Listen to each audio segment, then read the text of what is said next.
Morning, everybody. Welcome to our Hot Topics. And this is our Dr. King breakfast. You can probably hear the bacon going. And so we're going to talk about, we're going to celebrate a king today. I hope you have your coffee. I hope you're getting your breakfast as well. If you were here, I would cook you breakfast. But how are you guys this morning? We're going to talk about Dr. King. I'm going to talk a little bit about, I'm not going to inundate you. Don't worry about it. We're going to talk about a little bit about what's happening in Washington, D.C., but not in the way where we're going to pretend like this is some real normal stuff that we need to be talking about. We're not doing that. But I do want to tell you that Martin III, who is Dr. King's son, was on Meet the Press yesterday, giving a really good contrast of the two men, one of them a dreamer, one of them a schemer. Here's Martin III, and this will really put into context, contextualize how we're going to cover today's event. So here we go. This year, the day that we remember and mark your father's legacy falls on the same day of the inauguration of President-elect Donald Trump. What will you be listening for in his speech? You said you're going to be paying close attention. I would. He has said that he wants to create some semblance of unity. Now, what that means is you got to be in dialogue with everybody. If you really want to bring the nation together so that it is the manifestation of what we call ourselves, the United States of America. We're not reflective of the United States of America right this moment, in my judgment. Thank you, Martin. So that's why we are doing this the way that we are doing it today. Not that we're ignoring it, that it's not news that he's not the president or will be the president of the United States. But again, we're doing it in the context that it should be given in. So what are you doing today? Where are you streaming from? What do you guys, I am making you a Southern breakfast, or I'm making my family a Southern breakfast. Tell me what you're having for breakfast or had for breakfast or where you're from. I love Don's Take, Breakfast with Don Antoinette. Yeah, this is my channel. I can do with whatever I want. I love that we don't have to pretend that this is normal, and watching all those people go down there and kiss the ring and try to cozy up to power. It's just really, really embarrassing. So I am, just so you know, right now, some grits, doing a little Southern grits. I'm also doing a little, let's see, 1 4 and 1 4 2 8, got it. I am doing some grits.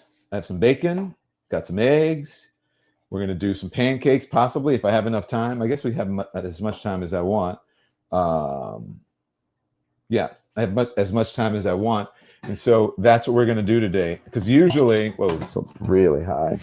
Usually, you know, I'm at a king breakfast on today, not doing an inauguration because it doesn't always fall on the same day. And actually, you know, they could have moved it or done something different, but I guess he decided not to.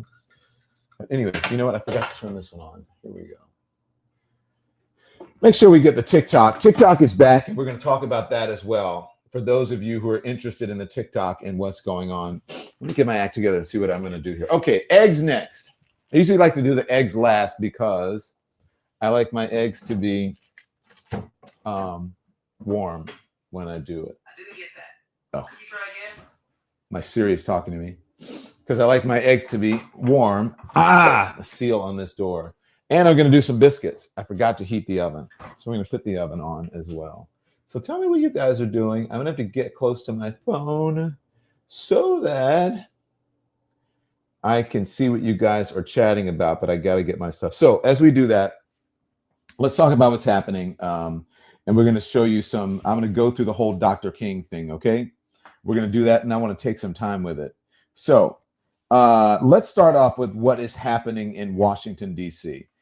First, I'm going to start with the current president, because Donald Trump is not the president of the United States yet, and what the current president is doing. And guess what? He is pardoning some folks. He's doing some pardons, and I want to know what you guys think about it. I always get this up. This oven is so complicated for me. Oh, here it is. He's pardoning some people. So this is what Biden is doing. He is doing some preemptive pardons for people. I mean, I think it's pretty amazing what he's doing, these preemptive pardons. Let me get over there so that I can talk to you. Just so happens that my Kitchen is on the other side. So he is pardoning Mark Milley.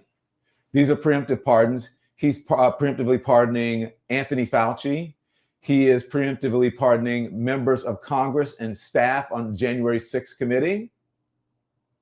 And he is preemptively pardoned Capitol and DC police who testified before the January 6th selective committee. You know what, Joe Biden? Good for you. That's exactly what you should be doing. You should be pardoning some other folks as well. You guys know I didn't have any problem with him pardoning his son, because who wouldn't pardon their son? I would have actually lost respect for him had he come out and not pardoned his son. I thought that would have been really terrible. In certain cases, here's the thing. Our nation relies on dedicated, selfless public servants every single day. They are the lifeblood of our democracy, as you know. Many of them served honorably, these servants, public servants, during the Biden administration. We'll see what happens next. Okay. Had a bagel, fruit, and chai tea, says Toy B. No bagels here. Although we're in New York, we do have them sometimes. Public servants, though, have been subjected to ongoing threats and intimidation for faithfully really discharging their duties. In certain cases, some have even been threatened with criminal prosecutions, including Mark Milley, who's on that list, the preemptive pardon list, Dr. Fauci, who's on that list, members of the staff of Select Committee investigating the January 6th attack on the United States Capitol on that list. They have served our nation with honor, and they should be preemptively pardoned.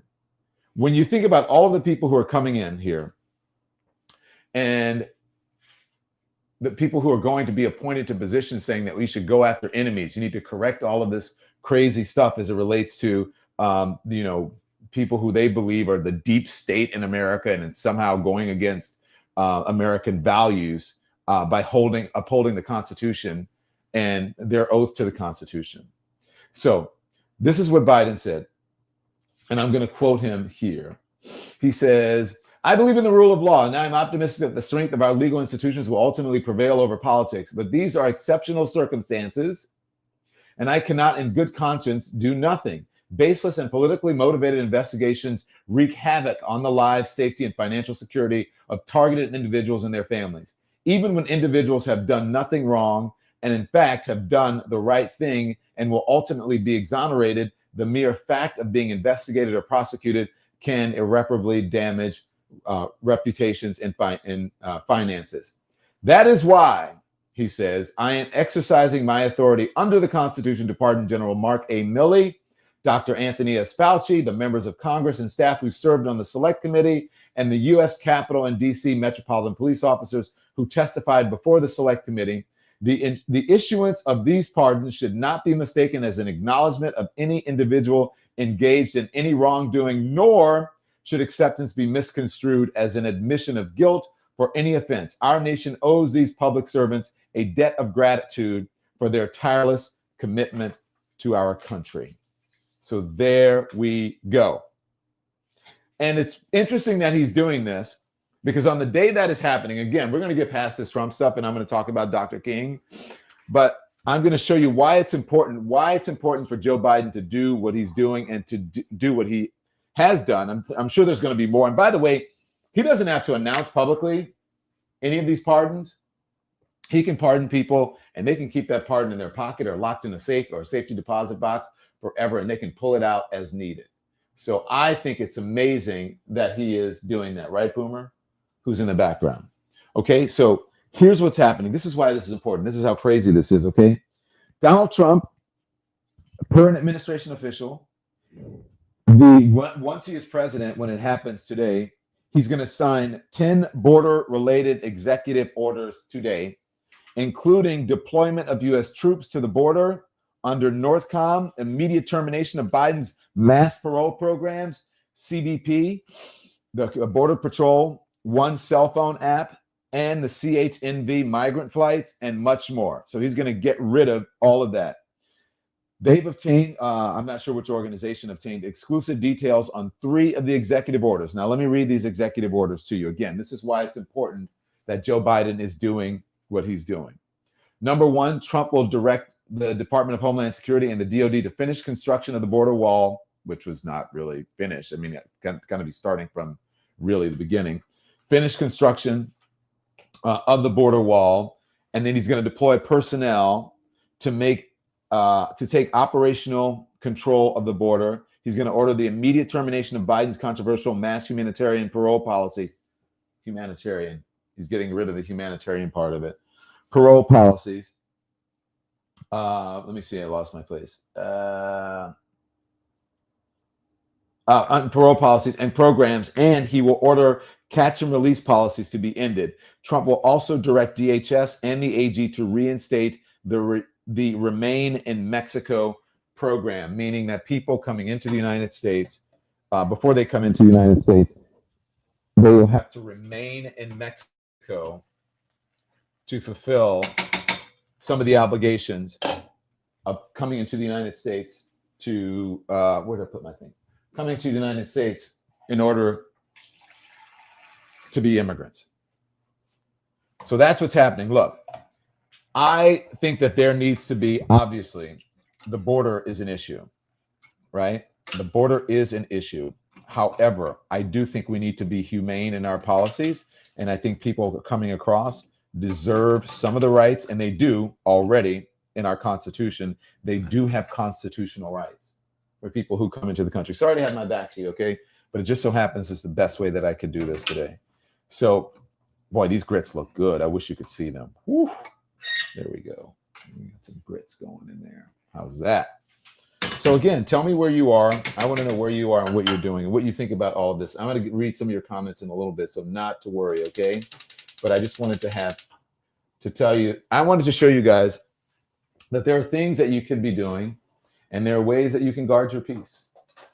And this is an example of that, of you guarding your peace by doing what you can do with your family and yourself. You get up every day, some self-care. You have a nice breakfast. Today I'm having this big breakfast because it's Dr. King Day, but you got to make sure that you take care of your health. You can't be having a giant Southern breakfast like I'm about to cook every single day, or you're going to end up getting a little chunky, and you just can't do that and then take Ozempic because it doesn't really work that way. So make sure you guys, so I am today, honestly, this is as much, I can't, look, I'm a journalist. I can't really black out. Boy, these are creamy and good. Yummy. I can't wait to eat that. Since today is an exceptional day, I'm going to put a little more butter in there. You can't have too much butter. Don't tell anybody I did this. Can't have too much butter in the grits. Too much butter in the grits. By the way, so we went to the store this morning. Tim went to the store and I said, I wanted some Aunt Jemima syrup. I wanted blah, blah, blah. Guess what? It's not anymore. I forgot about that. It's now Pearl Milling. But look at what's on the Pearl Milling right at the top. Formerly Aunt Jemima. Look, you guys may have had, I didn't really have an issue with it. You can call it Aunt Jemima. The picture is another thing, but there it says Pearl Milling. Does it say formerly Aunt Jemima? Yeah, it says it. Yep, right here. Formerly Aunt Jemima. So I wonder if with this, I wonder if they lost any sales. Like if people are so used to looking for Aunt Jemima and they go, what is this Pearl Milling? Even though the box looks the same, it makes it look generic to me. Like it's just an off-brand. Okay. So I'll tell you what the second thing is that he's going to do. As I get I'm gonna do some pancakes for you. You guys want pancakes? I'll do some pancakes for you. And I'll just let the grits simmer and let the bacon sit there for a little bit. I'll put the bacon in here. Cover it up and keep it warm for you guys. So I hope that you're off today because not everything is closed today, although I think everything should be closed. So I hope that you guys are off today and that you are, so I'm gonna do 1 cup of mix, 3/4 cup of milk, 1 tablespoon of oil, and 1 egg. I got all of that. But you know what? I'm going to take, you guys, this is going to be so good because I'm going to take this oil that I have from the bacon. And yep, I'm going to put it right into my pancakes. Don't even try to be upset about it. Because this is, as I said, a big old Southern breakfast And we are not being health conscious this morning. I'm going to put this aside. Still a little warm. I'm going to tell you about the second thing that he's doing first. Let me clean this up because I don't want all of this oil in here. I'll use the same pan. Just use a little of the oil in that pan to do our pancakes. Awesome, awesome, awesome. Okay. All right. So the second thing he's doing, this is a second executive order. Trump will order U.S. troops to be deployed to the border under U.S. Northern Command, NORTHCOM, and he's going to order U.S. military to prioritize U.S. border and territorial integrity in strategic planning for its operations. Trump will direct his SecDef, who will probably be, you know who, Pete Hegseth, to develop a unified command plan, and border security mission will be handled by NORTHCOM. Okay, here's the thing. We have a lot of issues. The border is an issue. But is this really the number one thing that you should be doing on day one? Do you know what I'm saying? Like, this is all a grab. And the thing is that it's easy. It's easy because as I was talking to producer Peter this morning, who made like a really good point, I was like, why are they so focused on the border, Peter? It's like they're just obsessed with the border. And because you can handle the border without like being so, you know, like thirsty about it. Like, yeah, I'm going to do this and I'm going to do this right away. And then the border. It's such a scam in the sense that it's so obvious. And Peter brought up a very good point. He said, look, people, it's easy. I was like, why is it? And the simple answer is that it's easy. Okay. It's easy, meaning you walk into people who have been here, living here forever, who are of a certain age, right? Who don't live in big cities and places where there's a ton of diversity. Oh, no water in this one. This is milk. Interesting. Where there's not a ton of diversity, they walk into their local Walmart or their local whatever, and they hear different languages around town, or they see different people working in there. And it's like, you know, in those stores or whatever it may be, right? Wherever you may go. And so they see folks who are look a little bit different, not quite the same folks they grew up with. Their town doesn't look the same because of the diversity. They see all of these people who, you know, may be brown, but it's not the folks that they grew up with. It's not what they're used to seeing. And then all of a sudden they go, well, it's changed and this is whatever. And they get a little worried. And it's just easy to sort of rile people up and get them going and make and playing on fear. So that's what they're doing, because there are ways, people, to fix the border, to talk about the border, to correct where are my eggs? To correct what's going on with the border without, as they say, what's the thing? Not bogarting, but like just showing off, like, oh, we're going to do this, and not exploiting the situation is really what I want to say. So they're being extremely exploitative about all of these issues, and they're trying to make an issue of them because they figure they can, number one, and number two, that it'll rile up their constituents. And again, it is about fear. And so if you make people afraid, that is, fear is the number one motivator. Like, what, even in your own home or your own life, what motivates you? A fear. I won't be able to take care of my kids. I won't be able to pay my bills. I'm going to get a disease. You know, I'm not going to have enough money. My, you know, child is going to get harmed. All kinds of things. That's all fear. Fear is the number one motivator, right? Even those for like keeping up with the Joneses. What is it? Fear, fear, fear. I'm not going to have as much money, or my house doesn't look like my neighbor. I'm afraid of all of these things. You're afraid. Fear, envy, all of that. So that is what they're playing on. And instead of just like, hey, how do we get together and fix the border? All of us, Democrats and Republicans, it's a lot of blame to go around. You got to blame someone. You got to gin up the fear, because what do you want? Why do you have to do that? Because it keeps you in power and it pits people against each other. And guess what happens? When you pit people against each other, what you get them doing is they keep fighting amongst themselves, and they're not concerned about the things that they should be concerned about, the bigger picture, the things that really affect them, like healthcare, like taxes, then you can exploit them. You can raise their taxes, pretend that you're not doing it while you are providing lower taxes for the rich folks who you really care about. That's why it's done this way. Okay, let's talk about number 3. Okay, and this is from the reporting. Trump administration tells the reporter here the executive order sends a clear message: the United States intends to exercise its sovereignty over its land and borders, and that the armed forces have a role to play in protecting our borders. Now, I want you guys to think about all of this. I think a good way to, just so you know, because I love history, I love facts. Do you know that about half of the United States, honestly, was Mexico before it was the United States? That land was, you saw the president of Mexico, I think, putting in now, wearing this past weekend, Make America Mexicana again, because it was originally Mexico, like the West, when we did the Western expansion, that was Mexico. So don't get it twisted. I can remember where all my stuff is. So, we have to remember, like, this isn't as simple as you think it is when people say, oh, you got to go back to where you came from, send them back to Mexico.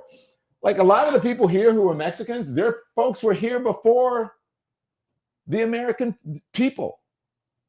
Like, they are the original people who should be on those lands, but we try to pretend that that's not the case. Who said, get it, Chef Lemon? Chef Don. Okay, so I'm going to cook my pancakes.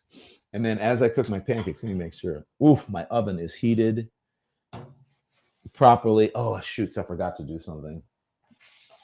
My oven is heated properly here. I know this is unorthodox, but I love it. I don't care. I can do whatever I want to with my channel. So I hope everybody's watching. I hope some haters are watching too. I love it when the haters watch. I did not want this to be in there, and I do not want to burn my counter. So I'm going to take this out. Where can I put it, guys? I can put it here. I'll move this thing. I have to move my microphone before it heats up. And I'll put this here until it cools off. Or maybe what I'll do is... Sorry, I know that's loud. Maybe I'll just grease that up, put my biscuits right on that instead of putting them in a pan. Put it right on that black thing. I'll let it cool off a little bit. That's what I'll do. Okay, so again, we have to remember, it's not just like, okay, all of a sudden the Americans were here and then the Mexicans came over the border. Like, we encroached on their territory and pushed them out. That's why it's important to teach complete American history, because people don't even realize that it's like some people who live in that area and they tell the Mexicans, like, out west, like, you need to go back or you need to whatever, and this is our land. And the Mexicans will say, dude, my ancestors were here. This was like my great grandfather's farm before you came in and just took it over and took the land. So we shouldn't forget those things, okay? We should not forget those things. That's why we need to teach all American history, not just the parts that make us seem like we are angels, right? And when they say make America great again, what does that mean? Does that actually mean when we go back and carve back out a place in America for Mexico? I'm just saying, you guys don't want to hear it, but it's the truth. Okay. Number 3, executive order. Trump will designate international cartels and crime organizations like Trinidad Aragua and MS-13 as foreign terrorist organizations, FTOs, and specially designed global terrorists, which is interesting. Okay, that's whatever. And it will declare these groups a national security threat and will invoke the International Emergency Economic Powers Act to stop their operations. Now, he wants to, in the United States, think about this. He wants to declare these folks an international terror organization. Is that what it says? specifically global terrorists, a foreign terrorist. He wants to, as foreign terrorists. Many of them are Americans. So he doesn't want that label for domestic terrorism because that makes him look bad. It makes the Republicans look bad, and it makes the people who are actually responsible for most of that. So the biggest, remember, as I keep telling you guys, the biggest terror threat, look at that pancake, baby. Shit. The biggest terror threat in the United States is domestic terror. Don't get it twisted. And you know what that is. People get upset and they get mad at me. But Christopher Wray said it, which is why Christopher Wray is losing his job, because he's telling the truth. Don is multitasking this morning. I am. This is Dr. King Day. I'm celebrating Dr. King. I should have had like a mimosa to celebrate Dr. King because we're not playing around with that mess in DC. We're not playing around with it. It's not normal. We're going to report it. We're going to keep you informed about it. We're going to tell you what you need to know. But we're not going to sit there and go, oh, look at such and such's dress. And sure, they're walking down the street and doing this. And oh my God, look at this, whatever. Look at all of I don't have enough time to do that with all of the unorthodox people that we're dealing with in society. All of these crazy rules, or not crazy rules, but all of this breaking of the norms that's happening right now. And all of the people who are going to kiss the rings. My producer, Nikki, told me about, Nikki, are you there? We were talking about what's happening in a church in DC, which I'm going to show you, but almost every single owner of a social media site is there at a morning prayer service, kissing the ring. It's like, why are you kissing the ring? Like, why are you even there? You don't have to be in Washington, D.C. You're not supposed to be cozying up to power, turning the bin on because it's a little smoky in here. You're not supposed to be cozying up to power like that. If you're the owner or you have a media company or a social media company, oh, hi, TikTok, how are you guys? Good to see you. I hope you're here. If you are the owner of a social media company, I think they said Mark Zuckerberg was there. They said the TikTok CEO was there. Who else was there? I forget who else. But that's not your role. There's supposed to be a wall between you and the power structures of the country. In many ways, you're supposed to hold the powerful accountable with these platforms. You're not supposed to be cozying up to power. This is the biggest sort of consolidation of wealth and power in modern history. And that should be concerning to everyone. If you're not concerned about that, then you have a problem. And so all of them sitting there today, I just think it's completely problematic. And we should all be concerned about it. Hi, TikTok, smash the hearts. And if you guys are watching us, whatever platform you're on, make sure you like and subscribe. Make sure you hit the thumbs up. Perfect. This is getting ready. We're getting ready, y'all. You're watching this. This is our hot topics. And the reason that I started the show, because remember, I did Lemon Live at 5, which became like an instant hit, and it is growing. Everyone loves it. The reason I did the hot topics thing in the morning is because, look at that. I mean, this is perfection. Don't even try it, y'all. I mean, come on. Really? Y'all know. Check this out. Woohoo! The reason I started is because I did not want to talk about politics. I'm sick of talking about politics. I was sick of talking about things and discussing things that are so hard and so divisive, and not divisive because they have to be, divisive because our political leaders, especially the incoming administration, because they are making it that way, because they are dividing on purpose. Imagine if you had a government and leadership in both parties, instead of dividing people, that they wanted to work together to try to come together and bring people together to solve problems, to come up with solutions for problems, rather than pitting people against each other. That's what we don't have. Okay? So a couple of things that I want to talk about. The folks in Washington. I don't know if you guys saw my social media. I don't know if you have it, Andy, but I put out a social media that's gotten like almost 3 million people watch this weekend because I said the number that's important to Donald Trump is the crowd size. The number that's important to him is not the temperature. It's cold outside. It ain't that damn cold. Because I remember I wonder if the wind chill during Barack Obama was even worse then than it is now. Especially, I think the day before the inauguration, when I sat out on that mall and did like live shot after live shot after live shot for hours. I had to put a blanket. I asked them if they could bring a heater out to put down. I think they did bring a heater. They like got an extension cord, brought a heater out there because it was so cold. I think the day before, another perfection. I think the day before, it may have even been like a record low temperature. I'm so used to cooking on electric that I always take the pan off of the fire because I don't want it to continue to cook. So I don't think that's it. I think that he's worried about the crowd sizes. I'll just tell you, I was going to go down to Washington, D.C.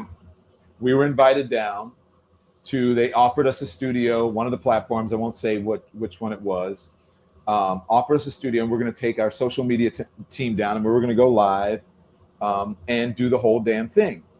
And then we looked into like hotel rooms, and I was like, wow, these hotel rooms are really expensive. I don't know if I want to do it. And so we just kind of put it off a little bit. The hotel called us back and said, we've changed our rates. We've lowered them. We have new rates. If you guys want to come down, these are the rates, blah, blah, blah, blah, blah. And I was like, and they were half of what they had initially been. And so we were like, wait a minute, why is it half? Because usually for the inauguration, you can't get a room. You can't get a room. So it's really about the crowd size. He's afraid that the crowds aren't going to show up for him in the numbers that he would want. Look, remember, it's all, I think when people say the election was rigged, I think it's all rigged. I think it was either rigged through messaging, it was rigged through social media, it was rigged in a bunch of different ways, okay? Now, take a look at this. Remember, hotel rooms usually sell out. They're like, we have a 100% to make sure that I'm getting everybody in on this. They're usually like, we have a 100% occupancy rate. This is the occupancy rate as of a couple days ago in Washington, D.C. Check it out. Put it up. This is a news report. Donald, really? Well, this is my report. Go ahead, look at it. Play it. Too cold, Donald, really, to have your inauguration outside because the temperature is going to be 23 degrees. Okay, let's just put this into perspective. It was 7 for Reagan. It was 22 for Kennedy. It was 28 degrees for Barack Obama with winds somewhere in the 20 mile an hour range as well. It was freezing. So I'm not sure it's the cold. I think maybe it's that you're afraid of the crowd sizes and that hotels are still available. And then a lot of people, as many people as, showed up for, Barack Obama or Joe Biden or whatever, won't be showing up for your inauguration. I think it's the crowd sizes. That number is more important than the temperature number. Where's the lie? Where's the lie? And look at this. Okay, let me get closer to the screen. DC hotels, 70% booked for the inauguration. Now they expected maybe it would go up 70, 75, maybe 80%. Okay, they thought maybe it would go up because remember, the last one was during COVID, so that's a whole nother show.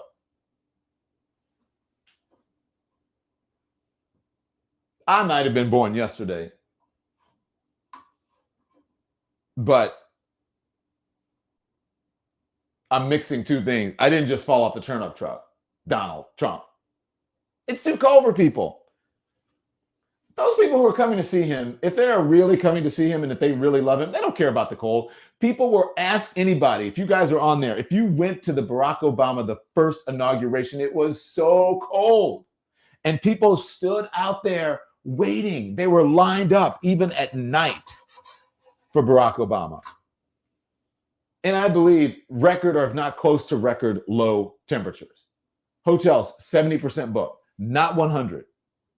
Usually you cannot get a hotel. You have to go almost outside of the metropolitan area to get a hotel for the inauguration. And I know because I've covered a number of them.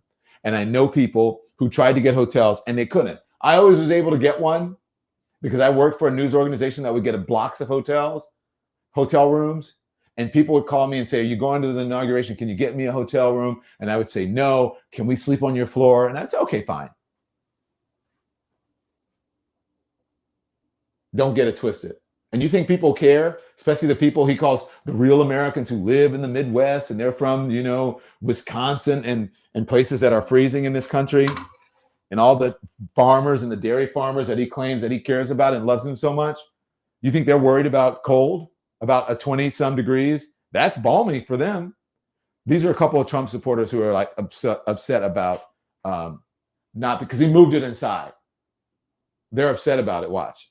Want an arena for folks, but nobody's going to be outside now. What's your reaction to that? So we're not going to get to see it in person then. Is that correct? That's right. Well, I don't like it. I mean, we came all the way from Washington, from Oklahoma, and now we're not going to get to see it. We might as well stay home and watch it on TV. It sucks. Let me rephrase that. It's not good. Yeah, it's actually something that we've been looking forward to for historical purposes, and being a part of it, that's once in a lifetime. Absolutely. We made all the plans, all the arrangements to come up and be a part of this event. And all of a sudden to hear that it's being moved indoors, we're prepared for the weather. It's not a problem. It's kind of like a bummer. It is, yeah. It's not. Cold ain't gonna hurt nobody. And we have farms, and we don't get to not feed the cows because it's cold. We have farms and we don't get. Come on. Do we have another soundbite, or is that the only one? If we have another one, play it. That's it. I have two more. Play it. Let's hear. Let the folks hear how whiny Donald Trump is, and his own people are like, what the F, Donald? Disappointed, but I will say that I guess safety was of the utmost, and there was concern for the cold. Although being from Montana, where it gets to be 40 degrees below zero, this is balmy. But there is a rally tomorrow, which I'm really looking forward to. And I actually had tickets to be way up close, and so now I won't be there. I have a granddaughter with us, and I'm disappointed because this was like a big trip for us, and it's history. It's history. I want to see it. And we did prepare for the weather. We knew what the weather was going to be, and we have a suitcase full of cold weather clothes. But you know what? It's so great to be here, and yes, we're Trump supporters, but we have met so many people from all over the country, and it's like being kind of validated. We would do anything for our president. We love him, and we're so proud of him, and we just think that the change of plans is a necessary thing due to the cold, and it would be a dangerous situation for many people. Yeah, right. Yeah, dangerous situation for many people with their coats off. Tell me about your travels up here. We saw these guys. Looking forward to it for the past 2 months. This is incredible. This is I think it's an extended version. All right, well, let's listen. What's your reaction to it being moved inside here? It sucks. Let me rephrase that. It's not good. Yeah, it's actually something that we've been looking forward to Hey Siri, for set historical timer for purposes, and being a part of it, minutes. that's once in a lifetime. Absolutely. We made all the plans, all the arrangements to come up and be a part of this event, and all of a sudden to hear that it's being moved indoors, We're prepared for the weather. It's not a problem. It's kind of like a bummer. It is, yeah. It's not, exactly. Are you going to be joining everybody at Capital One Arena to? If we can, I know that there's a rally on Sunday at 3 o'clock, but it only sits 20,000. I understand that the village people are going to be performing YMCA, from what I hear. There's more than 20,000 people here. We'd love to get in. I don't know how early we need to be there in order to get in, but we're here. You're not happy. We're here. We're proud Americans, Listen, and we want to participate any way we can. So the inauguration is going to be moved inside the rotunda, and there's going to be a viewing party at Capital One Arena for folks, but nobody's going to be outside now. What's your reaction to that? So we're not going to get to see it in person then. Is that correct? That's right. Well, I don't like it. I mean, we came all the way from Washington, from Oklahoma, and now we're not going to get to see it. We might as well stay home and watch it on TV. I don't know. Yeah. Kind of disappointed, to be honest with you. Yeah. So they're doing it for the cold temperatures. That's well, the yeah. reason. I mean, that's Yeah. Cold ain't gonna hurt nobody. Yeah. I mean, you guys are harder. You guys are from Oklahoma, right? We're used to the cold temperatures, but we came here to watch it, in person, not to. We don't really care to watch it on a jumbotron. And we have farms, and we don't get to not feed the cows because it's cold. So Yeah. Well, there you go. We don't get to not feed the cows because it's cold. I gotta tell you, and if you guys I know that some people,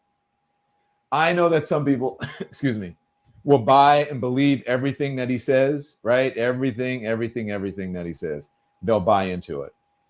But this is BS because there have been cold inaugurations, and Donald Trump certainly didn't care about the people out there for January 6th. It was cold January 6th. He didn't care about the well-being for that. He didn't tell people to stop. I'm worried about your safety. He said, I want you to march down there. He'll say, oh, I said peacefully. But then once it started to happen, he didn't say immediately to stop because, he was concerned about their safety. Do you know what I'm saying? He was concerned about their safety. He's concerned about the folks' safety. I'm sending you, producer, something because that guy mentioned the village people, right? So it's all BS. He doesn't care about that safety. He cares about the crowd sizes. Can we stop pretending that there's some, Donald Trump is somehow magnanimous and a big person that cares about someone other than himself? He doesn't. And that's why we're not going to normalize any of this crap.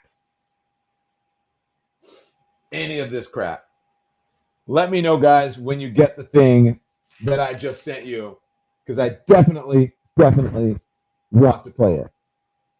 In the meantime, let's see. We have the Donald Trump that's disappointed. I have the clip you just sent us if you want it. You do? Okay, well, they mentioned, so this is the only thing, about the only thing that I'm going to show, another perfect pancake. Wow, Don, you are on a roll, baby. Before we go to that, look, come on, y'all. Really? Woo! You want some, and they're fluffy. I don't like the thin ones. I like mine kind of thick, right? I like it thick. So anyway, make sure you hit the thumbs up. Make sure you smash the hearts. And so they mentioned the village people. This is the only thing I'm going to show from this crazy event, I think, from this. They have this issue, right, with the LGBTQ community. They demonize trans people, and they're always whatever. YMCA and Macho Man gay anthems, right? That a lot of gay folks are like, why did they take over our anthem? But, now they realize how fun it is and how fun it is to be, as they say, a gay and have an anthem like this. But this is the gayest thing I've ever seen in my life. I mean, this is gayer than Christmas. And I only say that because people dress up in dumb stockings or sweaters or whatever. So it's just a little fun. This is gayer than my saying than Christmas. Look at this.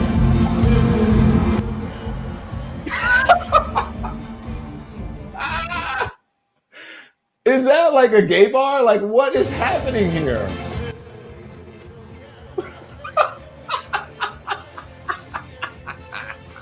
Can't dance worth a lick. Imagine if you have no rhythm there. Imagine.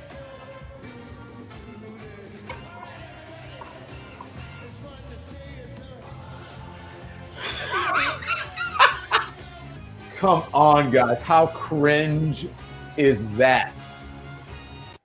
I mean, that is pretty gay. And you have a problem. By the way, Grindr and the gay apps are going off in DC this weekend. You know it. Wow. So we got the pancakes. Look at these guys. Come on. Come on. Show me some love.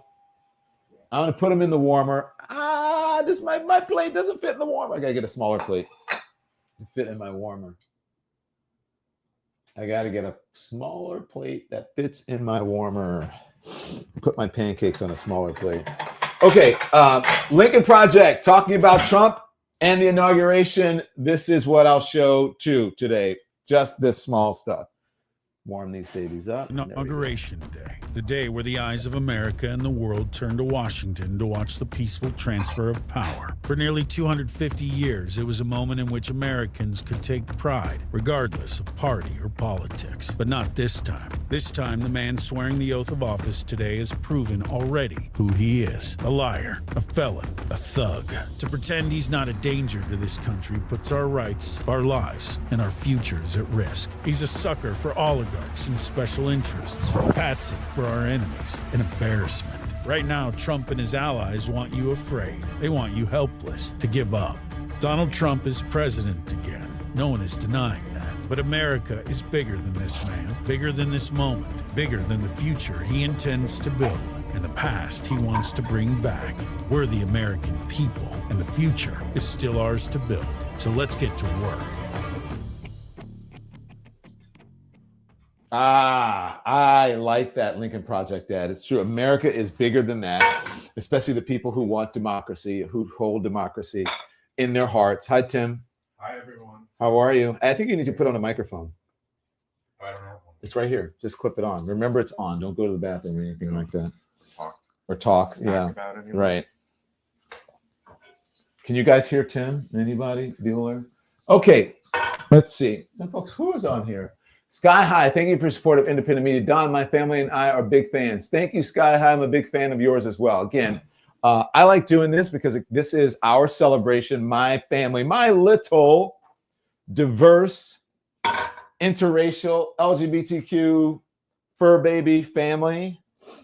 Do we have any more of these? Yeah. Democracy, patriotic family. We are celebrating Dr. King today. We're not celebrating something that is that's not normal, that's immoral, and that lacks integrity. And so we're spending this with you because we love you. Good morning, Tim, says Estella W. Hi, Tim, says Hi. Kathy Gordine. We can hear you from there. Tim, how many eggs do you want? 2. 2 eggs. Coming up, sir. What else? What would you like with your eggs, Mr. Malone? How are those pancakes? Did you see them? Yeah, they look They look good, Yeah. right? Shit. One day I'm going to make someone a nice little wife. That's a joke. Come on, guys. You've heard that before, right? So 2 eggs. I'll do 2 eggs for Tim. You want scrambled or what? Over easy or what do you want? That's fine. Scrambled's good. Scramble.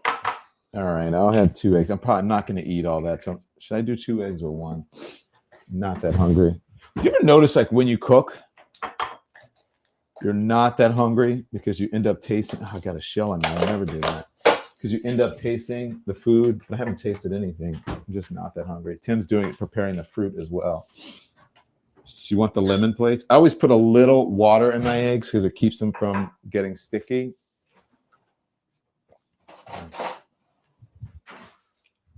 And something is boiling. Oh, that's this. Let me turn this down a little bit. As we get ready for our eggs. All right, what else do we have to talk about? Okay, so that's the Lincoln Project. We got the pardons. Can we talk about everyone this weekend, right? Did you guys see what happened over the weekend? What else? Do we have any other elements for the inauguration, or is that it, guys? We have a full screen showing Trump's crowd with Martin Luther King Jr.'s crowd. Oh, right on. Do you remember back, I believe this was in August, that Donald Trump compared his crowds to the March on Washington. And we all remember, we should have gotten Sean Spicer from last time. This was the biggest inauguration crowd ever, when we know it wasn't, right?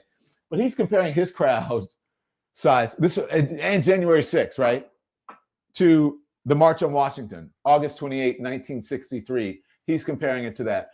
Donald Trump just said that he had a bigger crowd on January 6th than Dr. Martin Luther King did when he delivered I Have a Dream. Not only is that completely false, but here's what more important MLK's speech was about: democracy. Here's what's more important. MLK's speech was about democracy. Trump's was about tearing it down. So look at these pictures. Not even close.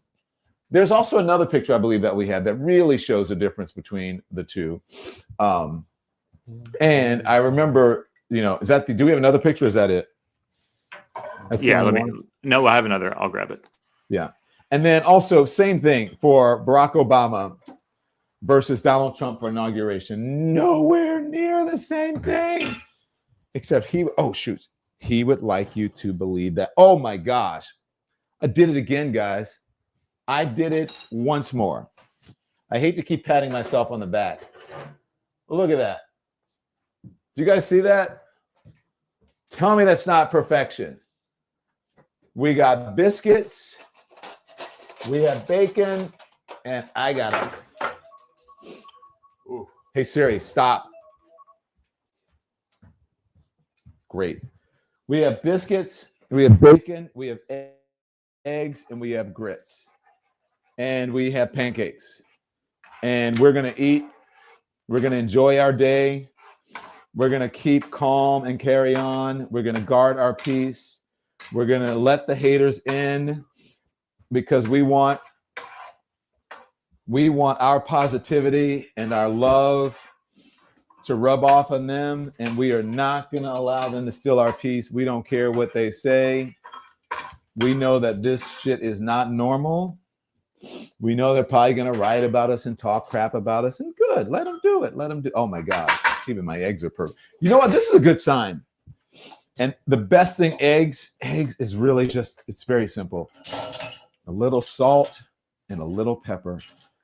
And your eggs are delicious. Some people like cheese. I'll do cheese sometimes. Today, I chose not to do cheese in the egg. Pepper on eggs, though, that really makes them. And then I'm going to do just a tad of a little Tony Zachary Southern seasoning. I'm going to put these babies on a platter. I mean, guys, I think I should go on the Food Network and be a chef. Look at that. Perfect scrambled eggs. Come on now. Are you guys kidding me? We need to have like a lemon nation breakfast. Okay, you ready for this? Yeah. You can put those on the thing. I'm gonna turn this off. I'm gonna warm the grits a little bit before I take it out there. I gotta make sure someone doesn't go up there.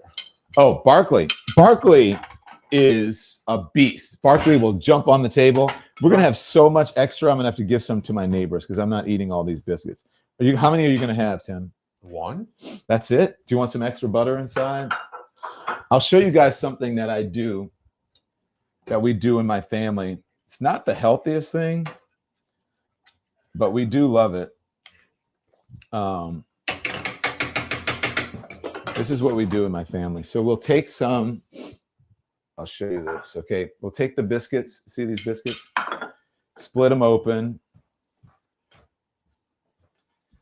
Right, it's all, I know, I'm just saying, you cannot do this every day. You can only do this on special occasion, okay?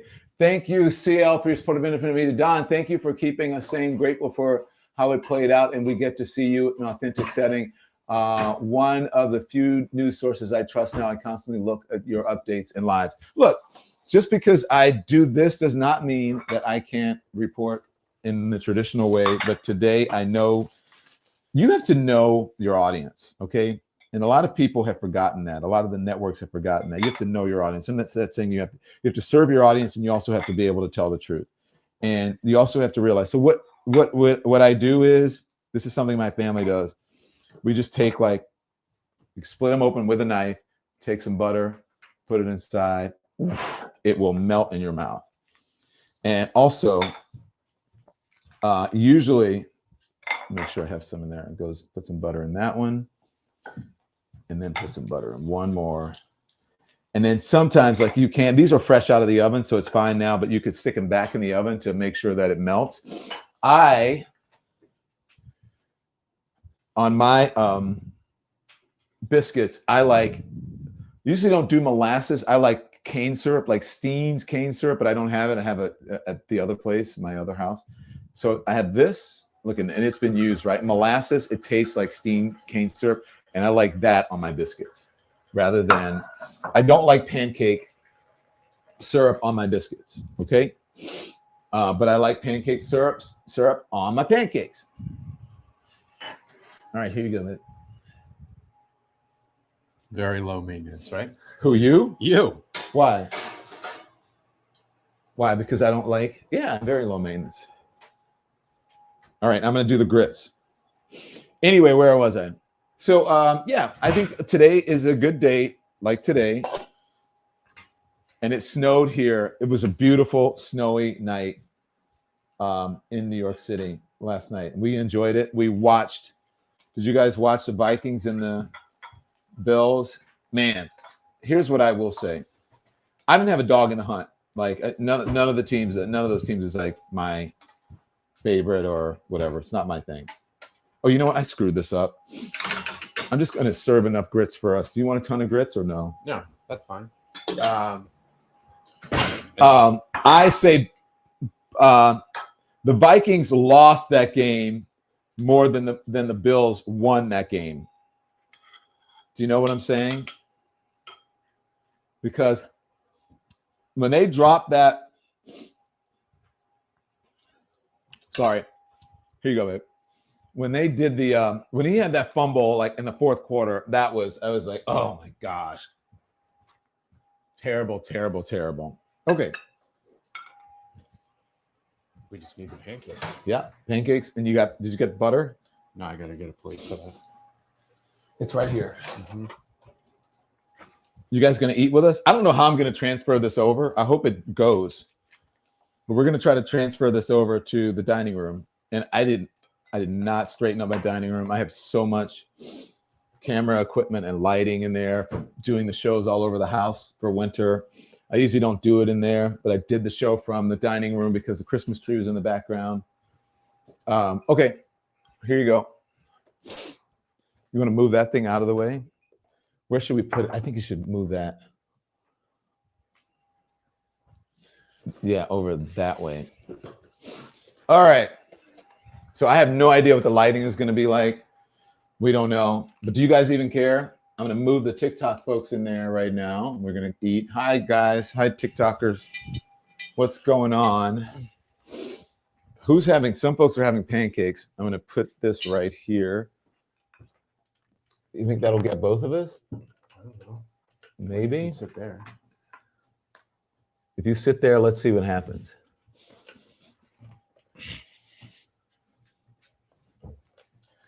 No.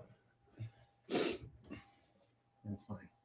You think it's fine? But if you sit here, you won't see me. So you sit here. No, you won't. You got to push this back as far as you can go. As far as it can go. All right. We'll have to, it is what it is, right? Yeah. Okay. Sorry, guys. Don, no one in the chat seems to care how it looks. So I think you're good.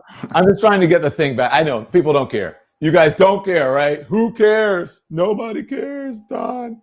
Nobody cares. Okay, I'm going to undo everything and try to carry it in there without knocking us off of the air or off of the stream. So wish me luck. The butter is in here, Tim. Can you grab it? Yeah. Uh-oh. Uh-oh. Dun, dun, dun. Okay. How's that? Hey, I think we might have it. I think you'll be able to see both of us. Yeah, that looks great. Can you see it? Yeah. I don't know about this one though. Oh, you know what I'm going to do with this one? I'm going to take this one and I'm going to move it over here. How's that? How's that, guys? Good? Everything looks great. You got the butter? Yeah, I got the butter. All righty. Turn my oven off.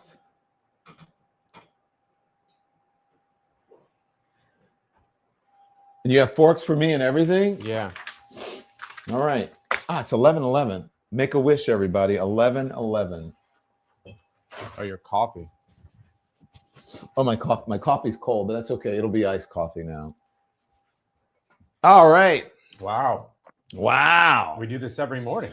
I know, right? Should we? No. What did you say? We do this every morning? We don't do this every morning.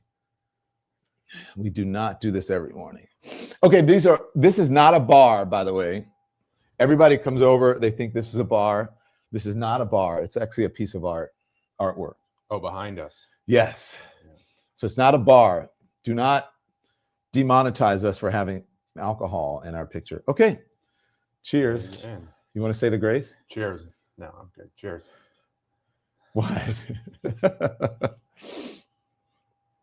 God, we thank you for this food, for the nourishment of our body through Christ's sake, our Lord. Amen. Amen. Okay, I'm going to have biscuits. You want pancakes or biscuit? Both, right? All right, here. You have that fluffy one. Put my hands. I cooked it. They're clean. I'll have this one. Let me do some eggs. Check out this bacon, guys. Woo-hoo! So, and after that grace, I want to say thank you, Dr. King, for everything that you have done, that everything that you did, so that I would ultimately be in a place where I could celebrate like this, that I'm fortunate enough to be able to live in this country that you helped to make a better place for minorities, women, Black people, Latino people, Asian people, the underserved community, members of the LGBTQ, that we could have equality and that we're able to live in a country like this and that we're able to sustain and overcome what is coming out of Washington, D.C. right now. So this is in honor of Dr. King. One more honor of Dr. King. Oh, one more. Thank you, Dr. King, and all the freedom fighters and folks before. Okay. Team Lemonation. Let's see what folks are saying. Did you talk about Cecile Richards? Oh, Cecile Richards passed. Do we know why? Brain cancer. Oh, no. So also, in honor of Cecile Richards, who fought for women's... Former president of Planned Parenthood. Of Planned Parenthood, who fought for women's reproductive rights. Let's see. Is this a live rally had to move indoors due to the weather? Rally had to be moved. Is this Al Sharpton? That's his event. Yeah. That video is not live. It's just an update. I don't believe they've started yet. They haven't started. Do you want to show it? We can show it while we're doing this. It's cold for them too, right? Yeah. They talked to some people that are attending. Okay. You think it's worth showing? You want to show it? Yeah. Why not? Let's take a look. All right. Go for it. What city are they in? Oh, they're in D.C., right? Oh.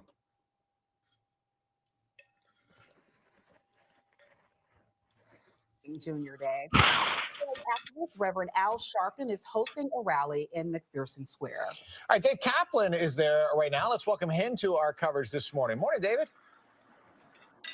Hey, good morning to you guys. The McPherson Square component of this was actually canceled, as well as the march, due to the weather. So they are just getting ready and coming into Metropolitan AME Church here. They just opened the doors a few minutes ago, and you can see a line of people that are coming in right now. There's going to be a church service here. This is the organization run by Reverend Al Sharpton. Interesting sort of confluence of events today, given that this is Martin Luther King Jr. Day as well as Inauguration Day. So the event is essentially an acknowledgement that they are not happy with the fact that Donald Trump is about to be president again. But that said, sort of an acknowledgement to continue, in their words, honoring the life of Dr. Martin Luther King Jr. and continuing their fight for equality. I'm joined here by someone who's coming for the event, Ms. Clark. Thank you so much for joining us. Can you just kind of walk me through why you're here today? Yes, I'm here to honor Dr. Martin Luther King Jr., also to continue his legacy and his dreams. Oh, He had a lot of hope for us, and it's still hope for us here. I don't know if I can open this. Al Sharpton, Reverend Al Sharpton, I'm one of his biggest supporters, civil rights and for justice. What's it mean to you just to know that this is happening on Inauguration Day as well? Does that hold any meaning in your mind? No, it gives us more power. We're doing what we need to do for our people.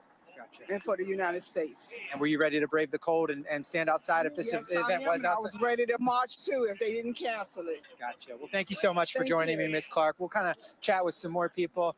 Excuse me. Hi, I'm David. I'm with Channel 5 here. We're live right now, just talking to people about why they decided to come here today. Can you tell me where you're from and why you're here? We're from Baltimore, Maryland, with the Baltimore Community Chapter of NAN, and we're here to support King. It's his birthday, and we're in honor of him. Does the fact that this is also Inauguration Day mean anything to you? No. I'm here for King. No. And it's hell no. Holy Stone Baptist Church, Brooklyn, New York. You came all the way from Brooklyn. All from Brooklyn. Holy Stone Baptist Church. Yes. Brooklyn, New York. I'm from We're honoring King. We're honoring Dr. Martin Luther King. Yes. And what he stood for. He did not, what Donald Trump is standing for, Reverend Martin Luther King did not stand for that. So we're here to represent him and what he stood for. And why'd you come all the way from Brooklyn to be at the one in Washington, D.C.? I know there were a couple events happening across the Eastern Seaboard. To be here in Washington for this Because event. we wanted to support what we believe in, Martin Luther King, what he stood for, not what this man here standing for in his inauguration. And his his billionaire friends. All right. Well, thank you guys so much for joining us. So, Columbia, Maryland. So you can hear, guys, that people coming from all over the Eastern Seaboard, really, to be here. Just want to give you one more shot at this line right now as people are continuing to file in. The service is set to begin here in about an hour or two. The original plan was to have a McPherson Square rally at 10:30 and then march to this church and hold the service right at noon as President-elect Donald Trump was set to be sworn into office. So this event will be going on as the inauguration happens, but you just heard from people who were here that the real meaning for them of being here for this service is to honor Martin Luther King Jr. On this day. Okay. So that's what's happening in Washington, D.C. Are you guys having breakfast with us? Are you having coffee? I'm going to start reading your comments. I do have some breaking news that I want to tell you about, which I think is fascinating as it relates to all the craziness that is going on inside. But I just want to show this. Also, we talk about people who are going down to kiss the ring, right? Eric Adams, the mayor of New York City. This is a video of him. He went down to Mar-a-Lago this weekend. Watch this. Good to see you. Can you tell me anything about the meeting? Did it go well? Anytime you meet with incoming presidents go well. Tomorrow I'll be briefing everyone when I get back to the city. Concourse AB. Can I ask, I'm a congestion pricing former transit reporter. Did you guys talk about congestion pricing? Tomorrow I'll be briefing everyone. In Florida. Good to see you. Can you tell me anything about the meeting? Did it go well? So that was this weekend. That was this weekend. The reporting is at the last minute, he got an invitation to go down to the inauguration, and he and his staff jumped into a car at like 3 a.m. and drove down to D.C. I'm just saying, all of this cozying up to power. And what did they cancel today? He had a lot of Martin Luther King He canceled the MLK events. Now, I mean, come on, y'all. So he could be there. Wow is right. Should African Americans feel a certain kind of way about that? You can take it down. Should African Americans feel a certain kind of way about that? I think they probably should, right? He's going down all to New Yorkers show. I mean, and New Yorkers, right? Yeah. Crazy. Now, that's cozying to kiss the ring. Did you hear about this Vivek Ramaswamy story? No. Okay. But I'm really full. Yeah, I know. That's okay. Can we put this tweet up so we can show folks what's going on with Vivek?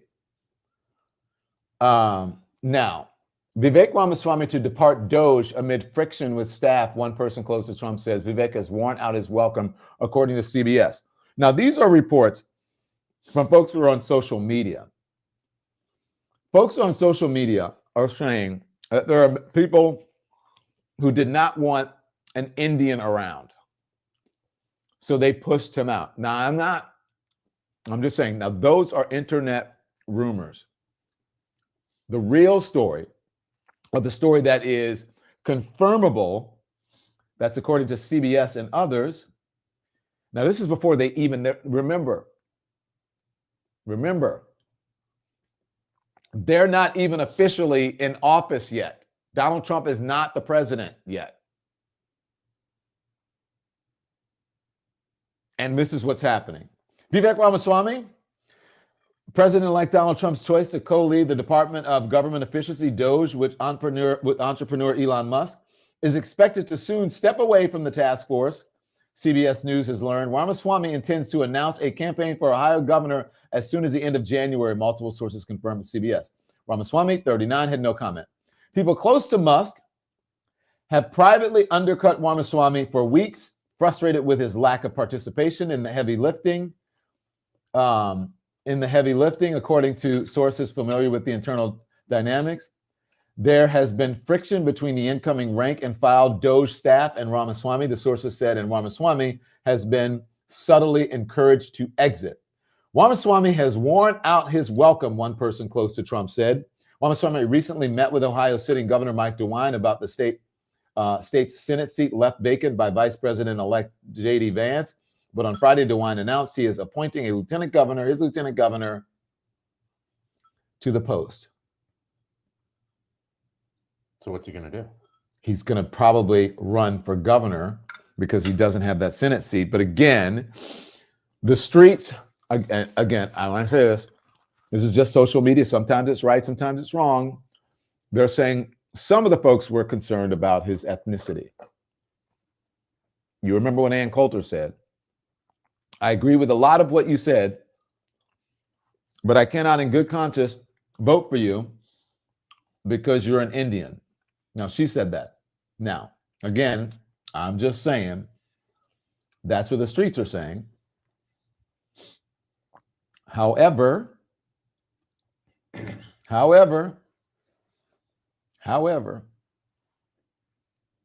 they're saying he was annoying. Vivek Ramaswamy annoying? Who said that? Who said that? He's really not Vivek, not the guy who said that African Americans gained their freedom because the Civil War was fought for their Second Amendment rights. And that's how we became free. And we got our rights. Who did he say that to?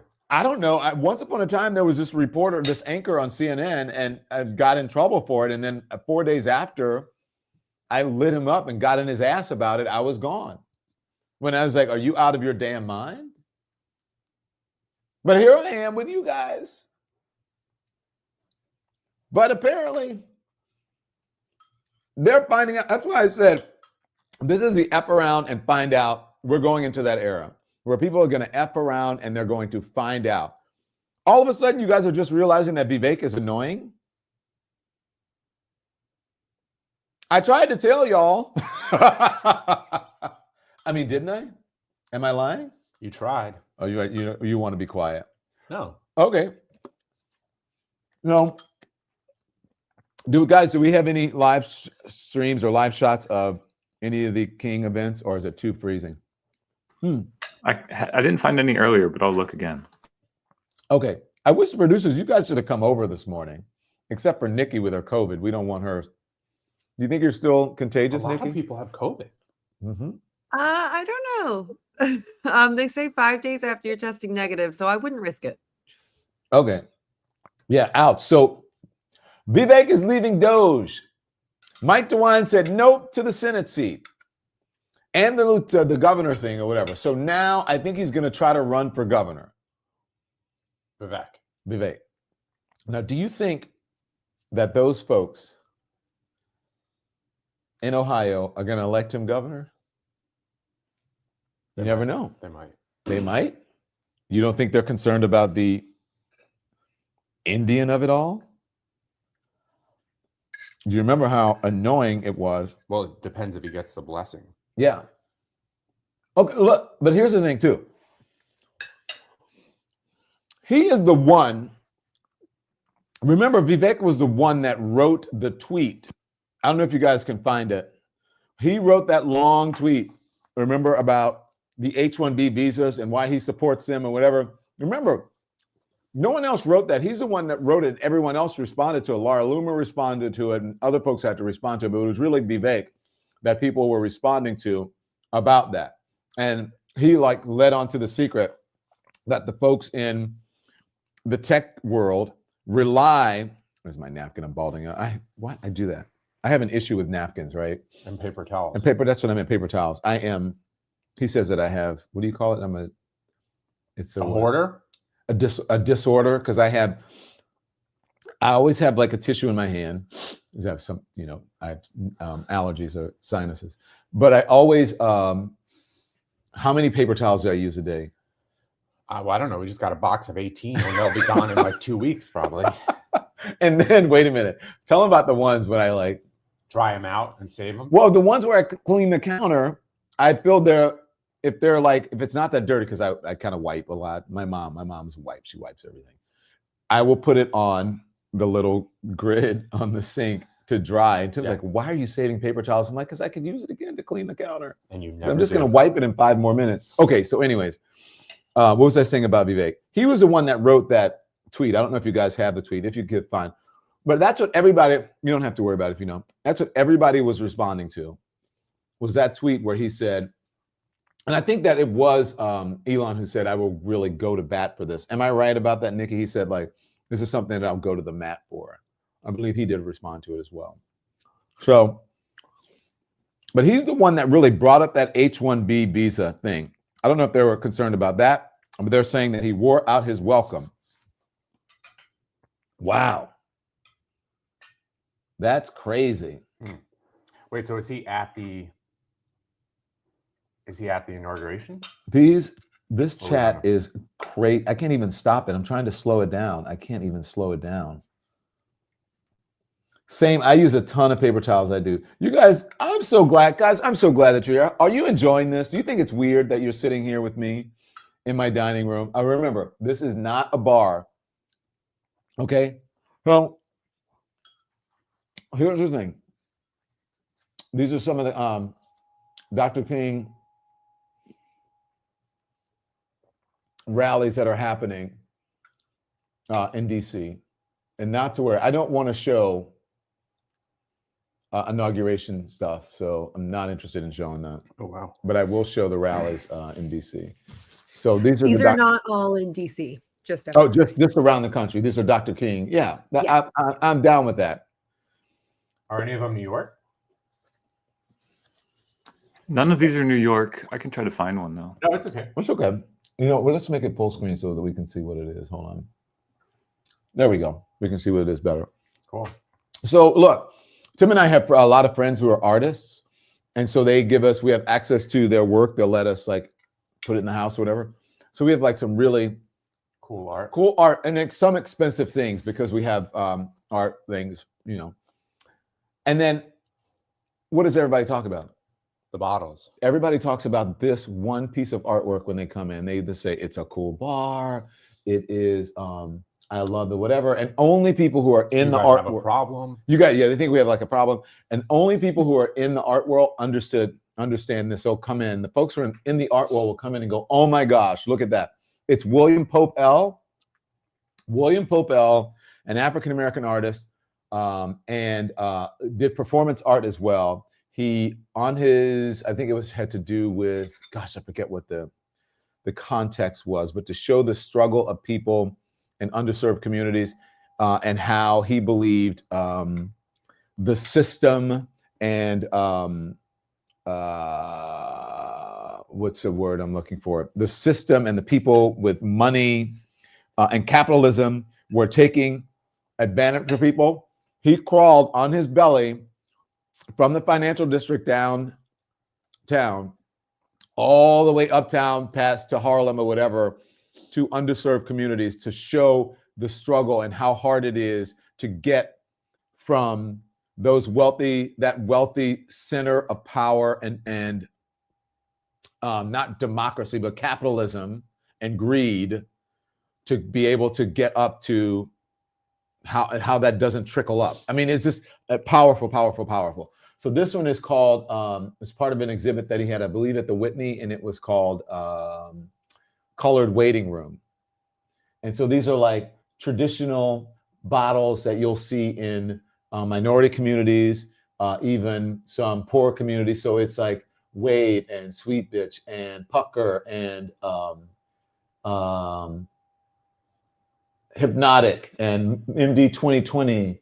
And then some really expensive champagnes that people will splurge for, and Alizé and adult strawberry milk or whatever. But that is, and Kinky and all this. So that is what this is. But there's Bacardi in there. There is Jose Cuervo.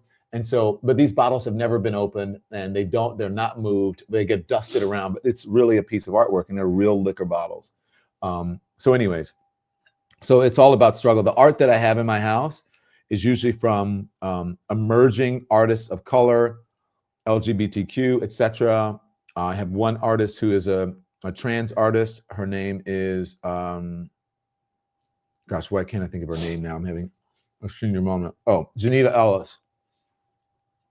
And then I have, is Geneva? Oh, no, I think it's Umani. Sorry, not Geneva Ellis. Umani. Umani is a trans artist. Anyways. And then Lauren Halsey, who I believe is a member of the LGBTQ community, an African-American woman, is having a moment at MoMA. She's designed the roof a couple summers ago. Amazing. Anyways, so that, and so look, around the country, Dr. King memorials happening, and we are celebrating a king today. We're celebrating democracy. We're celebrating fairness. We're celebrating equality. We're celebrating equity. We're celebrating underserved communities. We're celebrating the people who fight back, and who don't just cozy up to power. To hear Don Lemon say "F around and find out" makes my entire day. Yes, Mr. Lemon, we are enjoying the brunch with you and yours. Thank you so much. Should we do a mimosa? Oh, you're not. You're doing dry January. What's today's date? 20th. Yeah, you have 10 11 days. more days. You want to do a chocolate? No. Do we have any open champagne? No, because I can't do open. No. I'm not doing a whole champagne by myself. But we didn't. Oh, I was going to say we didn't. We did do orange juice. Yeah, we did. These are by an artist friend too. It's good to have artist friends. Like, they design stuff and they give it to you. Love these glasses. But these glasses are amazing. We have them in a bunch of different colors. They kind of remind me of what, like maybe the Louvre or whatever. Look at that. They're really cool, right? If I drop this and break it, I'm going to cry. So yeah. What are you guys talking about? You're going to read some comments? Tell me. Tell me. They want you to open champagne. They think I'm boring. I don't have. It's not cold, right? I don't think it's cold. We don't have any in the drawer of the refrigerator? I don't think so. Wine? We have non-alcoholic champagne? No, non-alcoholic beer. I had that last night. Oh, geez. You guys really want the champagne? You don't want Tipsy Don in the middle of the day for Dr. King. Okay, let's go to some of the comments. Hey, Julius Dixon, welcome to the Lemonation. Thank you. I'm so glad that you're here. Sandra Seraph says, Dr. Sharpton, Reverend Sharpton is calling for a boycott. Karen Ebner, thank you. Can we, oh my God, this chat is moving so fast, I can barely get through it. Holy schmoly, you guys are loving this. I'm so happy that you're here. Thank you so much, seriously. Thank you so much for being here. Everyone smash the like button, says Kawanda. Yes, thank you. Barkley, no, get down. You know better than to beg. Ooh, someone's drinking chai tea. I like that. Who's drinking? Oh, are you reading the chats? Yeah. Who's drinking chai tea? Funny. I freaking love you two. I know. I feel like Tim. I feel like we're on a reality show With Barkley? with Barkley. Barkley, get down. No, no, I don't like that. Not near the food. I see the Take a Hike coffee mug. Says Yvette. Thank you. How did we get these? A friend. These are nice. Barkley, get down. No. Oh, Kristen C. 20 memberships. Wow. Thank you, Kristen C. You are the best. No, down. Yeah, somebody asked if they have the glasses in amber. They do. Yeah, do you mind grabbing one? Can you make sure the stove is off, please? Because I don't want to Sure. burn our apartment down. Hey, Ari J, welcome to Elimination. Thank you. Kristen C, thank you so much. Because of you, because of Kristen C's generosity, 20 people get to become members of Elimination. That's fascinating. I should do it this way so that my face is. Oh, yeah, here's amber. And what other color? So they come in amber as well. See, really cute. And then there's like a blue, right? And a you want me? Yeah. yeah, she can show the different colors if you want. There's a white. Let's see. What else are you guys doing? Hot chocolate blue. for me. Oh yeah, there's a blue, navy, blue, that, and then there's like the clear. There's a white one, which is kind of a blue. It looks blue or pink, depending on what. That's all I see. There's like the clear kind of. No, not in that one. Yeah.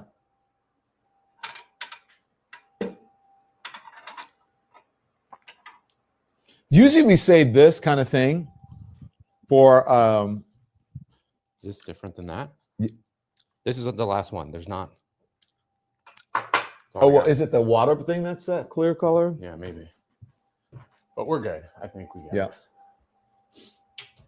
Anyways, usually we save this for the people who are at the top tier of our membership, which is Lemon Legends. No, that's two different colors. There it is. Yeah. That's what I'm talking about. This one is green. And then this one is blue. They're Ooh. kind of almost look We the might same. have to go for an MLK walk after this. I think we're going to have to go for a walk. It's crazy. Usually for our Lemon Legends, we'll do stuff like this, and they'll get like a more of a private stream. This is more like a private stream. But we wanted to do this because we wanted to offer an alternative for people who don't want to participate in that mess. And we can tell you about what's going on rather than you having to watch all that. You don't have to watch it. You don't. Are people not watching? Or are they watching like this? Like, what are people doing? I'm not watching. Someone texted me last night and said, oh my gosh, you see that speech? And then they sent me the Saturday Night Live thing from 2016 with Chris Rock. Oh, yeah. Chris Wait, Rock. Can we and, talk about that? Wasn't he on? He was on SNL, right? Mm-hmm. It was He's Chris not Rock, very good at reading cards. It was Chris Rock and Dave Chappelle. And so Chris Rock and Dave Chappelle were on in 2016. And all these people were sitting around and they were like just flummoxed that Donald Trump was about to be elected president of the United States. And they were like, wait, what? You Shocked. didn't know? You didn't realize this is a racist country? Blah, blah, blah, blah. And they were shocked. And then they said this must be the hardest time in American history. Yeah. And then people came on. Someone sent it to me last night and said, oh my God, this never gets old. And I think I reposted it last night. It never gets old. And we've gone through this again. And what I say that to say that you don't have to be inundated. You can be informed without being inundated. You can be informed without being inundated. You don't have to watch it. You don't have to participate. Yes, he's the president. Yes, we're going into this, but there are ways that you can guard your peace. There are ways that you can be informed. Thank you for today. Love being with you. Maureen Marfell, thank you. Tim and our Lemon community. Look, Tim, it's up there. Oh, great. Yeah. And so you get to spend time with your family. If you're off today, enjoy yourself. Maybe if you don't have an issue, whatever, have a mimosa. If you're not doing dry January. If you're not doing dry January, you're an adult, have a mimosa. Hang out with us. Tune into a King event. Right? Totally. You don't have to like sit in front of the TV all day and just go, oh my gosh, this is happening, or tweet. A lot of my friends, I got to tell you, they keep sending me stop saying, "Oh my God, can you believe he's doing this? Can you believe?" And I stopped. I would just go. I would either like hit a thumbs up or whatever, and I stopped respond. Now I just stopped responding to it, and they stopped sending it to me. Deborah Johnson, I just joined the membership. Glad to have something to watch and stay informed. Thank you, Deborah. Do you guys want to help us clean up the kitchen? Should we show them the Mardi Gras tree from? At least they saw it. They saw it. We have a Mardi Gras tree in our house, by the way. We took our Christmas tree, we took the Christmas bulbs off of it, and we put in, as people often do in Louisiana and in places where they celebrate Mardi Gras, but especially Louisiana. Deborah, thank you. I'm so glad. Thank you for becoming a member. And we put purple, green, and gold ornaments on there and Mardi Gras ornaments so that it's a Mardi Gras tree, and then it stays up through Mardi Gras, but you have to take it down, when Lent starts. Next year, I'm going to bring back we have so many New Orleans ornaments. We have New Orleans ornaments in Long Island. So you can look, you don't have to like just sit around the TV and when people send you memes, they send me memes all the time, or not memes, or just like Donald Trump did this. Can you believe that person? And I don't want to hear it. Unless I engage, I don't want to hear it. I really don't. And so I just say, you know what? Stop. I don't really need it. Okay, so someone says, I no longer follow Snoop, says Ms. Passionate. So you guys, so how do you feel about what Snoop and Nelly and what was the other guy? Snoop, Nelly, Rick Ross, and Soulja Boy. How do you guys feel about what they did? They performed at Donald Trump's inaugural ball. Some of them may be performing still tonight at the ball. And some of them performed at the crypto ball there. What do you guys think of that? Well, there is one person on social media I think speaks for a lot of us and speaks to the time that we're going into now as it relates to, it's not just performing at a Trump rally, but there are other things that you should be aware of, okay, that you may participate in and you don't even realize that you're participating. I'm not saying that you don't participate in it, that you shouldn't. I'm always saying I'm of the belief that one should be aware. And if you want to participate in it, that's your business. But watch what he says, and I agree with him. Telling me to speak on Snoop Dogg, Rick Ross, Nelly, and Soulja Boy performing at the Trump Bitcoin rally, and you're asking me if that's selling out. And come on, guys, that's a layup for me. Let me talk about somebody more important than those four people, and that's you. For the foreseeable future, you're going to be staring at a bunch of strikingly ironic images just like that one. And you're going to see Jay-Z sitting next to Roger Goodell in the owner's box at the Super Bowl, looking down at an NFL field where Kendrick Lamar will perform for the NFL, the same NFL that banned Colin Kaepernick, and you will cheer. And that's going to be a week after Kendrick Lamar wins a whole bunch of Grammys at the Grammy Awards. The same Grammy Awards that choose Taylor Swift as their Beyonce every single year, and we get mad. But because it's Kendrick Lamar, you will cheer. Over and over, you will see your favorite entertainers, the ones that sold you on getting independent and getting your freedom from the man that's holding you down, doing business with that same man, and you will cheer. Because deep down inside, you see your scared self in those entertainers. You too want to wrap yourself around power to find safety. You too say, well, they're just doing business. They got to play the game to change the game, because deep down inside, man, you don't want to flip a table over. You just want a seat at that table, even if it's the worst seat in the house. And I won't judge you because I've made those same choices. So he's saying be aware, because but don't ignore it. Don't ignore it. I mean, if you want to tune into the Super Bowl and Kendrick Lamar, I think that is your business if you want to do that. But just remember, it's the same league. He's right. That banned Colin Kaepernick. Colin Kaepernick got canceled because team owners refused to hire him because they listened to the folks like Donald Trump, who called athletes, we call the NBA players and professional athletes sons of bitches. Yeah. And who said, I forget what he said about them, or they should get rid of him or whatever. For Colin Kaepernick taking a knee, I think being respectful about trying to bring light to police violence, and no longer has a job. Well, he didn't. He lost his job. He's thriving now. But just be aware of that, and they're going to perform. And I love that. While I do love that Jay-Z is producing it, but it is the same NFL that did that and other things to athletes. So, but it seems like the list is getting a little long. Oh, you mean of people that you can't? Oh, yeah. I mean, you can't use Apple. You can't go to McDonald's. Oh, yeah. I mean, Tim Cook is, by the way, at like, the breakfast this morning, reportedly. Where do you draw the line and not feel guilty? Yeah, with Donald Trump. I don't know where you draw the line and not feel guilty. I just think that you have to be aware of those things. Yeah. Like, can you get rid of it? Everybody get rid of their Apple products? That's going to be tough to do. Can everybody get rid of the, Meta? I mean, Meta is WhatsApp, it's Threads, it's Facebook, it's Instagram.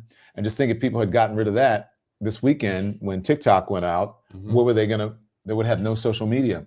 Well, it's also friends that are there. I mean, we know people that are there today. And it's like, that are where? At the inauguration? Sure. Yeah, but I don't want to see. But why do we need to? Why do we care about what they're going to post? Oh, I'm not worried about what they're going to post. I'm just saying like relationships and managing relationships. Yeah, challenging. So last night, the person. Back to my story because I'm rambling. Last night, the person who sent me the Chris Rock thing said, and the Dave Chappelle thing from 2016. They said, this never gets old. And after that speech, I can't believe that we're here again. And I said, what speech? And she said, Trump's speech. And I said, oh, is he speaking? Oh. And she was shocked because she works in cable news that I had no idea. I said, I had no idea that he was speaking. The only thing that I've seen is that, what's that thing? The YMCA thing. I said, that's the only thing that I've seen. I'm watching the Vikings Buffalo and I'm blissfully unaware. But my question would be is when do you have to take the responsibility to be the opposition? Like there's President Biden, by the way, at the King. That was yesterday. Was that yesterday? Oh, they're showing yesterday. Right. South He went down. Carolina. Yeah. And he gave a speech. He actually gave a really good speech yesterday. Yeah. They're obviously at the inauguration. Yeah. Yeah. Yeah. But he could have gone this morning. He could go to this in Washington and then go to the inauguration. But yeah, that's from yesterday in South Carolina. And then he talked about James Clyburn. He said the only reason that he was there at that podium is because started it and ended it because of James Clyburn. So anyways, what were you saying about? Oh, I'm saying like we're obviously not watching it today, but if you black out the next 4 years, like who's going to be the opposition to not let them just run amok? No, that's not what I'm saying. Right. You don't block it out. Right. You engage where it's important. I'm just saying don't be overwhelmed by every single tweet, every single notice on your phone, everything. You'll know what's important and how you need to engage. But I don't think you need to sit in front of the TV all day and watch cable news and get angry. That's what the folks on Fox News do. I don't think that you need to do that. But if you want to, hey, that's your business. I don't think that you need to continue to share things with your friends because you're outraged. It's just going to make your blood pressure boil every day. I just think you need self-care because, again, Boomer, get down. Because, again, this is not normal. And I don't think we should treat it as such. And as long as you realize this is not normal, I'm not going to engage in a way that that gives it normalcy. And, yeah, I said down. So that's it for me. They know that they're not supposed to be up on the dinner table and they're trying to, they smell the bacon, I'm sure. And they want, do you want a piece of bacon? No, I'm good. Oh my gosh, we have so much food. I didn't even eat the pancake. I guess I'll eat it later. How was it? Great. Everything. Great. How are you guys? Comments? To the comment section now. We are going to tune in when we need to, and we're going to listen to some of the speeches. But what do you think, producers? Should we go away and then come back later? Oh, I have some stuff. I got some stuff. This is like cameras on every angle, huh? Should we do questions? No, we can do questions, but I wanted to talk about, do you guys care about TikTok? Let me know if you care about TikTok. And the only reason I'm wondering if you care about TikTok is, can we put up the article that I sent? Because, and then we'll do AOC. What people have to remember is when everyone is upset about TikTok and they're like, oh my gosh, Donald Trump saved us from TikTok being banned or whatever. Donald Trump is the reason that it was banned in the first place. There's an article from, I believe it's USA Today, that talks about, it's USA Today, what's Trump's stance on TikTok ban? Here's his history of the app.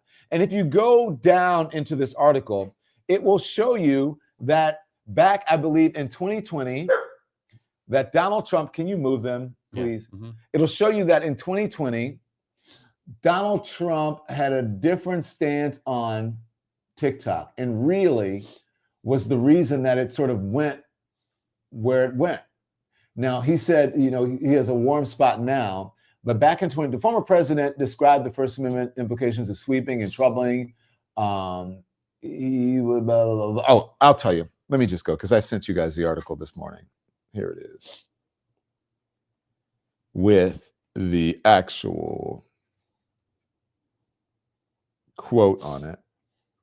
And then I'm going to play AOC. So it says, quote, this is a quote from the article. Trump might seem to be a defender of TikTok based on recent statements, but that was not always the case. During his first term as president, he tried to ban the app. In an executive order issued in August of 2020, Trump claimed the app was capturing mass amounts of information about Americans, leaving it vulnerable to the Chinese government.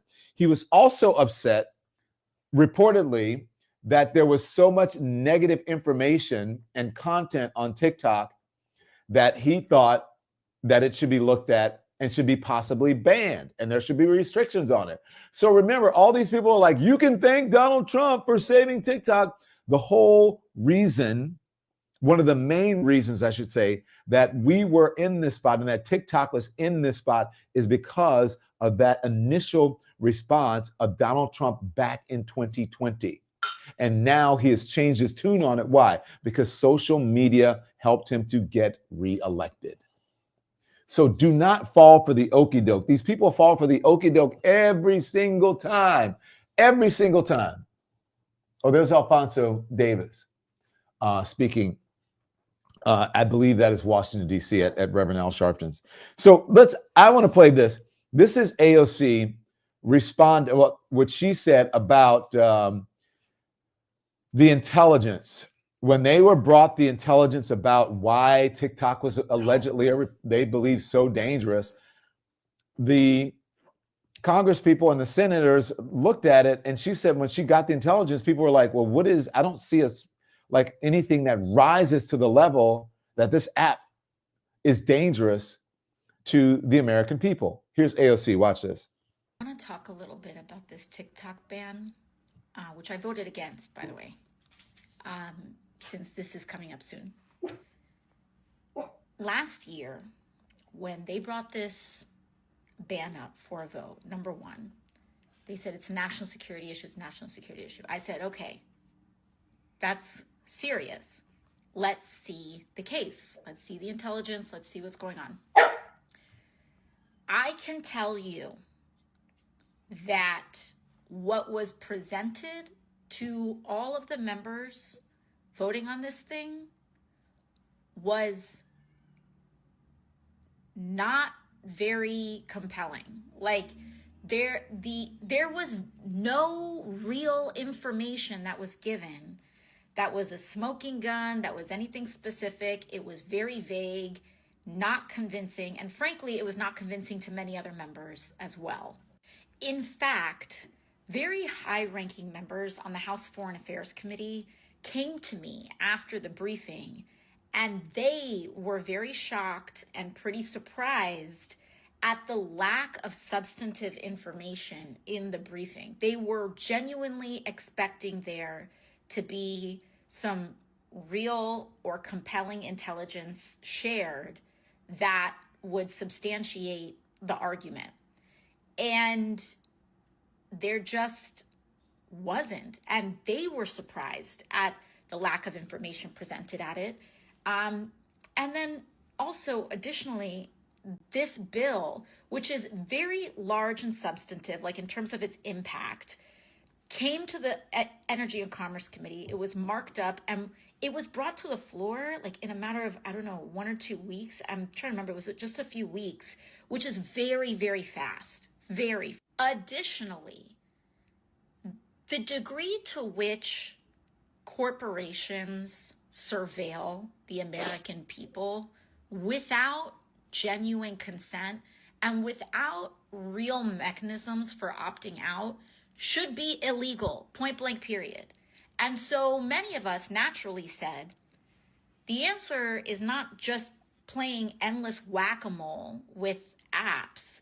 The answer is that we should have real privacy legislation in the United States, and we should help people own their information and have greater agency over their personal information. That's the crux of it. Okay, so that one, that's the crux of what she's saying. She said there was no really compelling evidence about this, and we should have some privacy, some control over the sharing of our information. And the American owners of these companies could possibly be as dangerous as foreign ownership because it is consolidated power and consolidated information, right?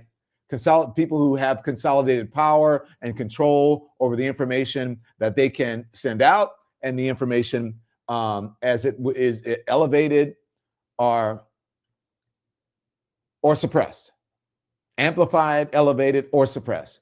They have control over it. And so what is the difference then with having American companies in charge? That's the thing. Okay, so then she talks about, and I think, again, I think AOC should have a bigger role in the Democratic Party. Everyone talks about the squad and whatever, the outsized, the squad doesn't have much influence on the Democratic Party at all. Their influence comes from the press. The press, especially the conservative press, love to overplay just how much influence some members of the squad have when you don't see their policies enacted at all. Right? Look at them. When you don't see their policies really enacted at all. It's just the conservative press playing on it because it's easy.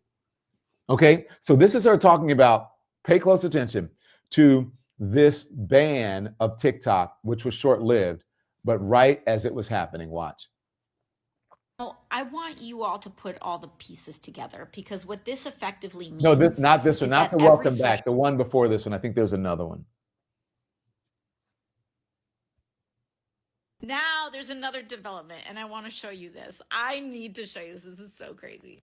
Now, if you log on to TikTok, you'll see this. Welcome back. Oh, Thanks I think for you had your it right. I'm patience sorry. and support. But just let it play. As a result of President Trump's efforts, TikTok is back in the U.S. First of all, Donald Trump is not president right now. He's a private citizen. He does not have access to presidential powers. He does not have the ability to do any of that. So, please understand that TikTok's decision to name Trump in the notification is a choice.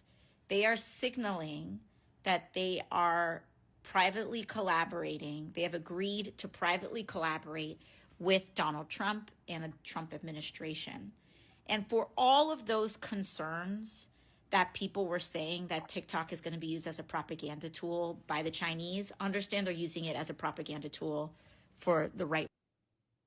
Uh-oh. It paused.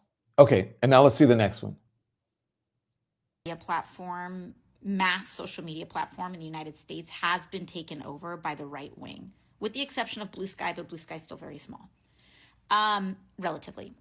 So when I say put the pieces together, Elon Musk took over Twitter, and there's open reporting. It's pretty obvious as well that they have manipulated the algorithms. They've artificially manipulated the algorithms to boost right-wing content on X and to amplify harassment. Then you have Meta. So you have Mark Zuckerberg, and I know we're on Instagram right now, saying that they're basically also bending the knee to Trump with their changes to fact-checking, regardless on how effective that was in the first place. It's an open signal. And now TikTok is now saying, hey, we are agreeing, we will use our push notification system for all 170 million American users to promote Donald Trump. Just understand that government announcements like this with companies, they never name politicians. They will usually name law or policy. TikTok is making an explicit agreement to do this. And if I were a betting person, they probably are making a deal with Donald Trump to not just use these push notifications. They probably would consider algorithmic changes, which is ironic because the time when people voted for the TikTok ban, there was a lot, it was in the environment was because there was a lot of pro-Palestinian content. And that argument was being used as being somehow anti-American, which, you know, human rights, I guess supporting human rights is somehow bad. So there you go. Now think about it. So you've got the Doge guys, right? And the social media of that. You've got the Meta guy. You've got Tim Cook, who's Apple. Jeff Bezos. You have Jeff Bezos, Tim Cook. Who's the other one? Elon. No, I'm talking about who's at that breakfast this morning. Jeff Bezos, Tim Cook, Mark Zuckerberg, the CEO of TikTok, all at the breakfast this morning with Donald Trump. And then you have Twitter, the owner of Twitter, who is also in Doge. And they control a lot of the technology in this country and social media. That's what AOC is saying. That's what's concerning to her. And she's saying the information and the intelligence that she saw as a premise to ban TikTok was not compelling to her and to also other members of Congress and the committee that would be overseeing this. So what's going on here, people? What is going on here, people? By the way, there's a sincere skeptic or someone is in the chat saying, are you going to News Nation, Don? Rumor has it. No, I don't know. Where'd you hear that? There's no. Don't believe everything you read. If someone is reporting that, it's a trash site or it's a rumor on the internet. That is not true. No, and why on earth would I do that? You are right. Democrats need to elevate AOC and Jasmine Crockett, yes, but they also everyone needs to start having a backbone, okay? We're going to be so controlled, says Maureen Marfell. Mama Brooke is speaking to having a conversation with Francis Skaggs. Smoke and mirrors, says August de Winter. Jennifer Hollis says, LOL, love AOC. Oligarchy is here, says Cindy. Reverend Al Sharpton is speaking. When do we want Let's it? listen in. When do we want it? Hug the person next to you. Tell them you love them. I love you.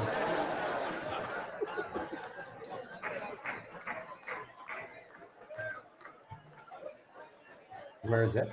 Oh, you may be seated.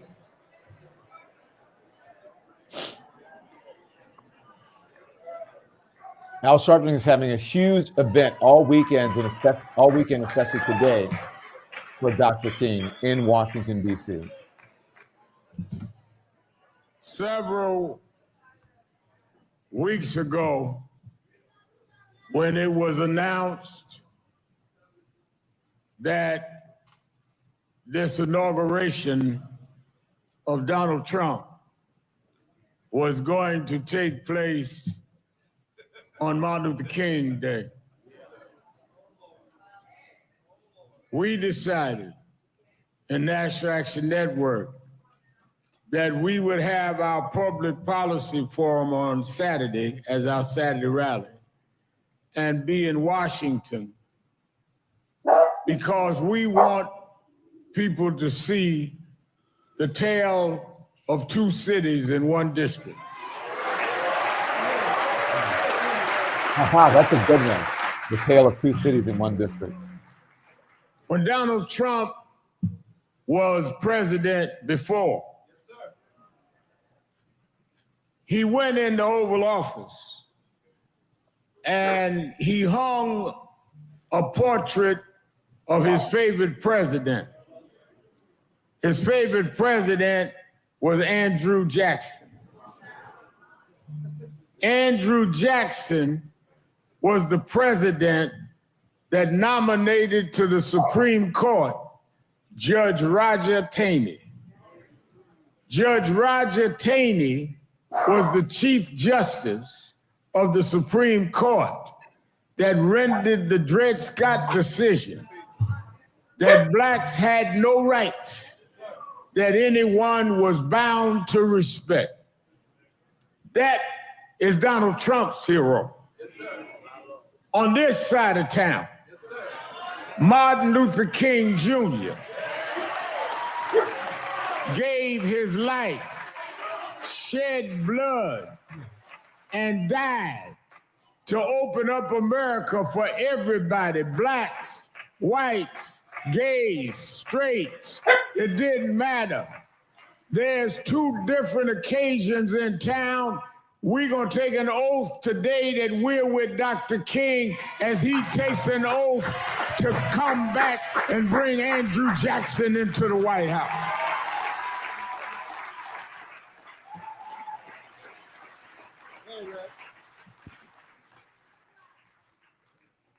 While I was on my way here, they said to me that President Trump called the mayor of New York in late night and invited him to come down to the inauguration. I said, well, he should have called, because I got him in town anyway, Corey Weiss.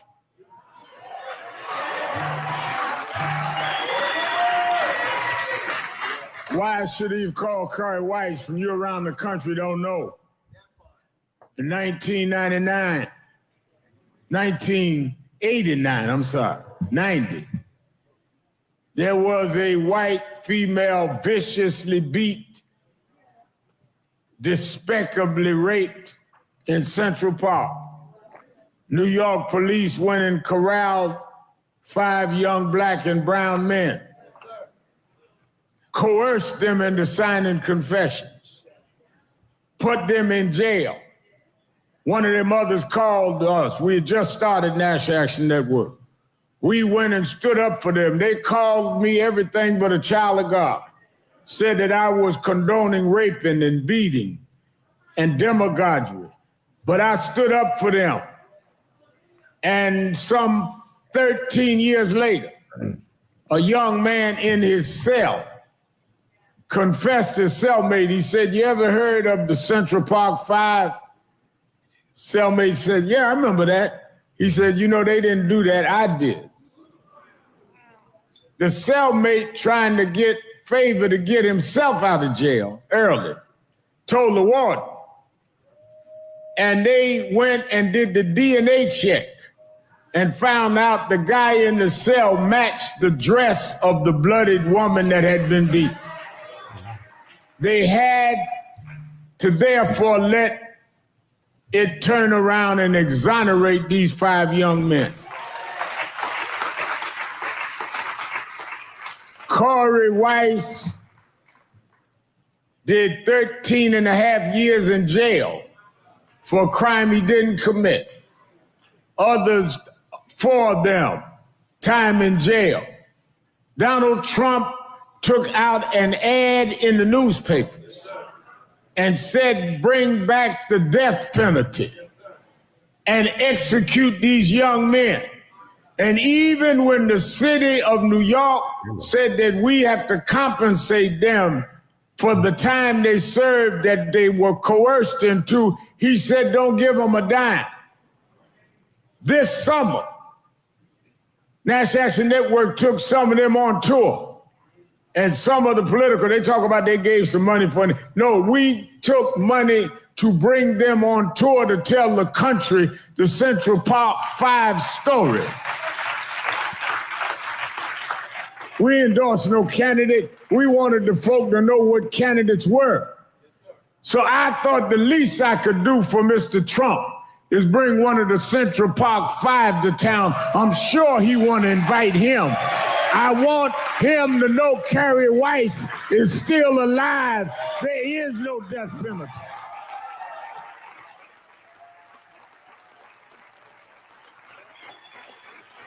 Raise your hand, Corey White.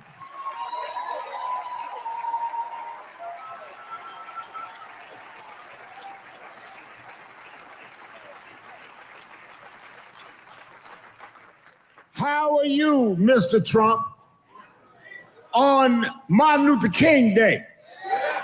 Well, pardon folks that beat up police officers. How are you, Mr. Trump, on the birthday or the federal holiday of a Prince of Peace and Nonviolence, going to excuse those that caused death of Capitol Police in the nation's capital? How dare you, Mr. Trump?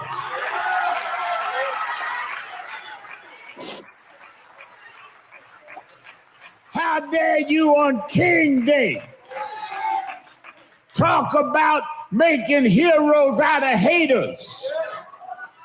How dare you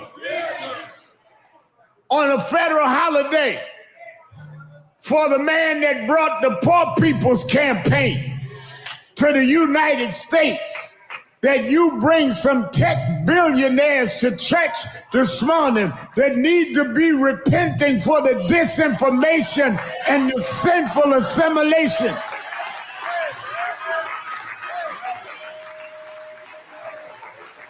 If everybody else is scared of you, I wasn't scared of you in 1990, and I'm not scared of you now.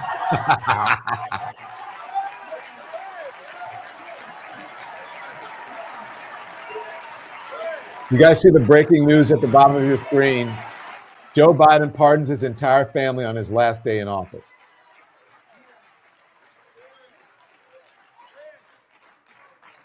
The problem is we got too many folks scratching where they ain't itching, laughing at what's not funny. We fought too hard.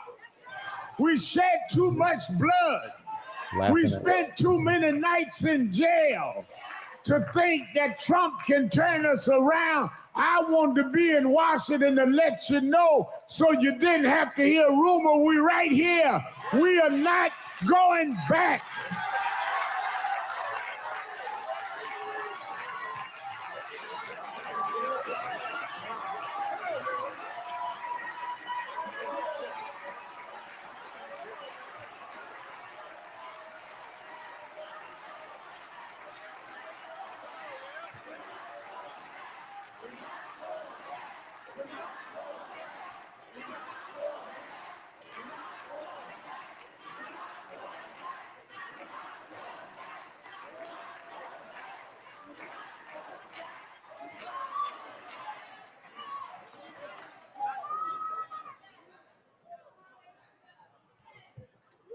Now, Donald Trump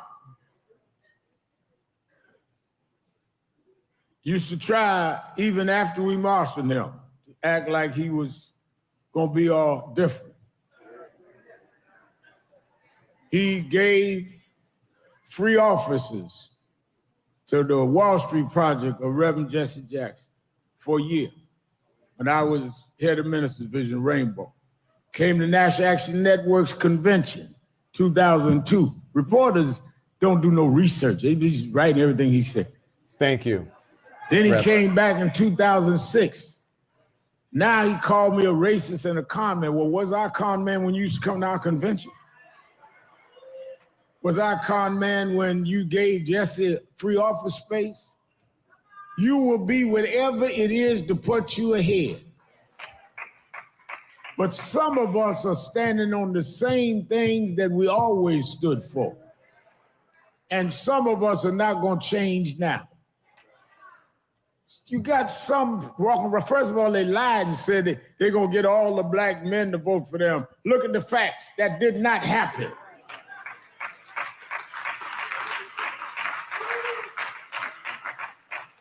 But the fact of the matter is that under the 4 years that you were in before, George Floyd happened. Ahmaud Arbery was killed in Brunswick, Georgia. Breonna Taylor happened.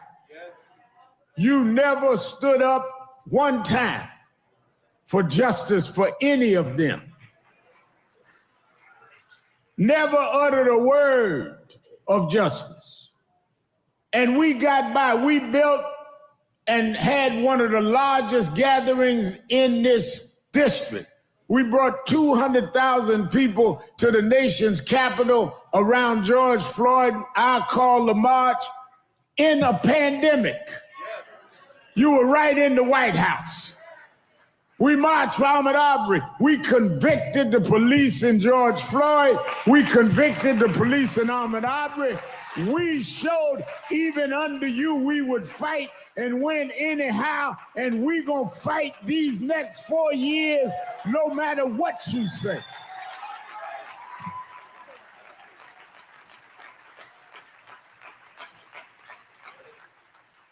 When he won in 16, he brought in more people to Congress and the Senate than he brought in this time. Though he got more votes, he brought in less coattail. So we got an easier fight. There ain't but 4 or 5 votes in the Senate between him and them, and ain't but about 3 in the Congress. They act like we don't know how to tell these people, y'all got to run for re-election, and we'll come in there and deal with that. That's why we got people from all over the country that rode buses all night long. Some couldn't even come from the South that we'd hide the buses because of the weather. But we said we coming anyhow. Because we don't want the only story coming out of Washington today that some billionaires went to church. Tell them some regular organizing people, black and white, Latino, gay and straight, came to Washington to church to put them on notice that we are not going to be turned around.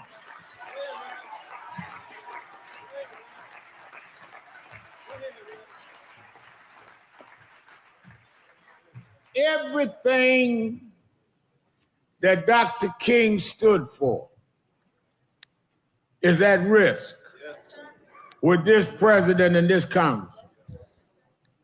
What is Dr. King known for? Standing up for economic rights, standing up for equal rights, standing up for civil rights.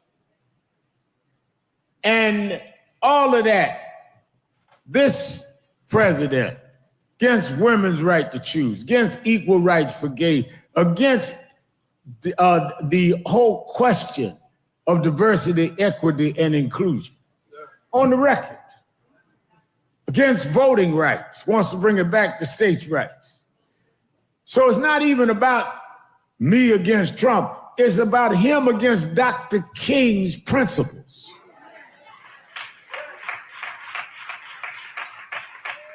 He said he wants to open up the files on Dr. King and Robert Kennedy and John Kennedy's death. Well, that is good. But you should also open up the books of Dr. King and read them.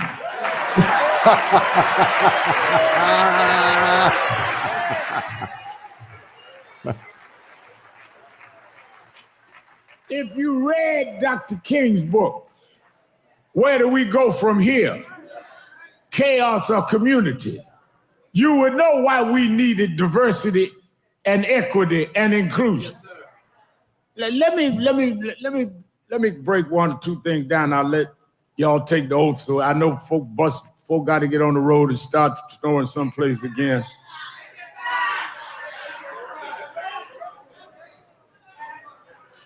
When blacks were brought here in 1619,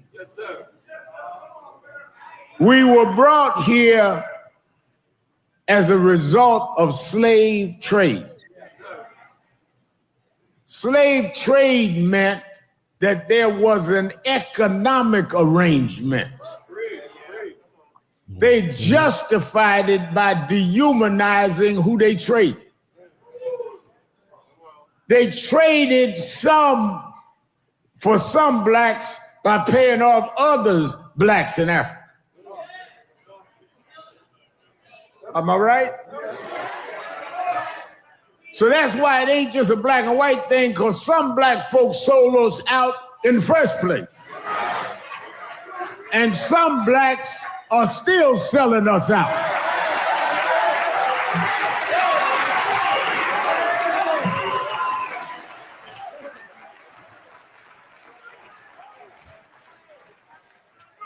they brought us here in 1619.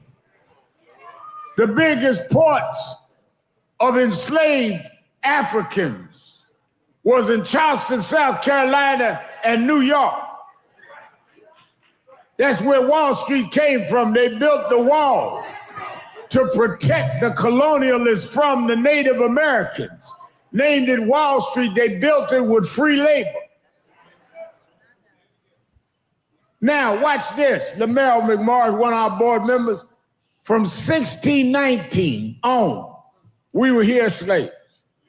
They didn't even write the Declaration of Independence and declare their independence from King George until 1776, which meant we had already been slaves 150 years before the country ever became independent. You worked us before there was a country. Not only did you work us, you broke us down. Took our families. Sold mama to Alabama. Sold daddy to Mississippi. Sold our brothers and sisters to North Carolina, never to reconcile. And now you got the nerve to get on Fox talking about what happened to the black family. That's what happened to the black family. All right, man.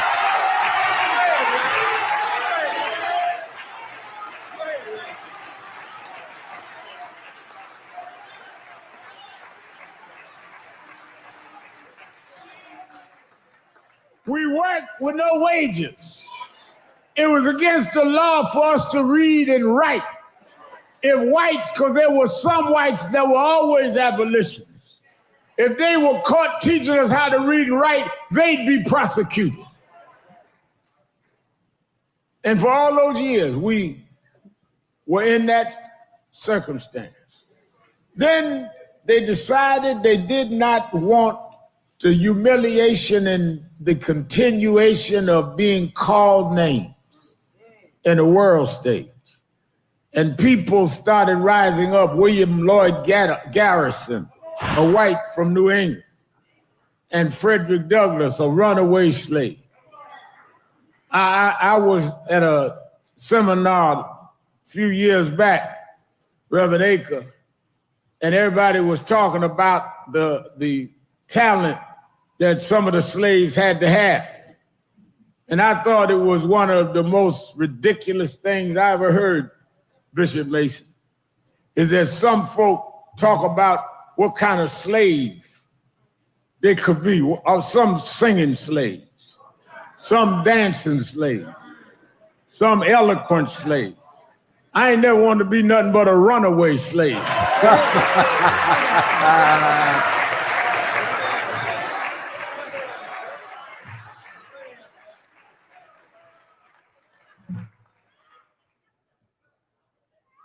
We got into the 1700s, headed into the 1800s, and there was the division in the country between the North and the South. And Abraham Lincoln got elected president, and they began to separate the country. And they declared the South was going to secede and form the Confederacy. Now watch this. Lincoln said we must fight to save the Union. Garrison and Frederick Douglass said we need to end slavery. He said, no, this is not about slavery, it's about the Union. And they declared war and fought. Jefferson Davis became the president of the Confederacy, Abe Lincoln the president of the Union, and they fought for years, 5 years. And when they started losing at Shiloh and Petersburg and start getting north, coming down the Potomac River where we near now, that's when Lincoln decided reluctantly, maybe y'all are right, I'll free the slaves in the South and let them join the Union Army. Y'all need to stop saying Lincoln freed the slaves freed Lincoln.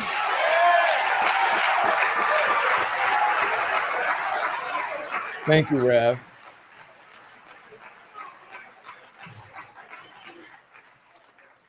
Lincoln promised in Emancipation Proclamation, January 1st, 1863, that at midnight, slaves would be free. That's why, Sean, we have watch night service different than anybody else. Because watch night was for us, whether with midnight, we'd be able to walk off the plantation. And when midnight struck, we walked off, but remember now, we walked off with no money. We'd worked for 246 years and never got paid. We had no education. It was against the law to read and write.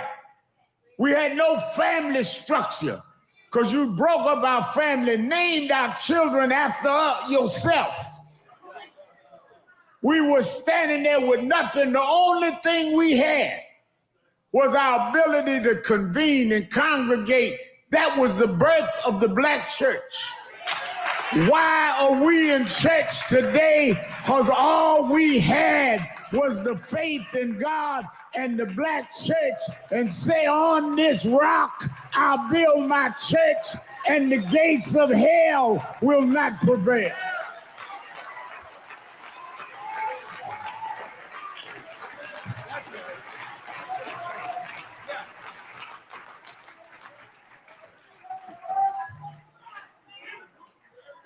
Are you doing a 5 o'clock? You're still on the mic.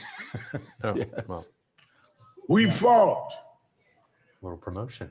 and won the Civil War. For 12 years,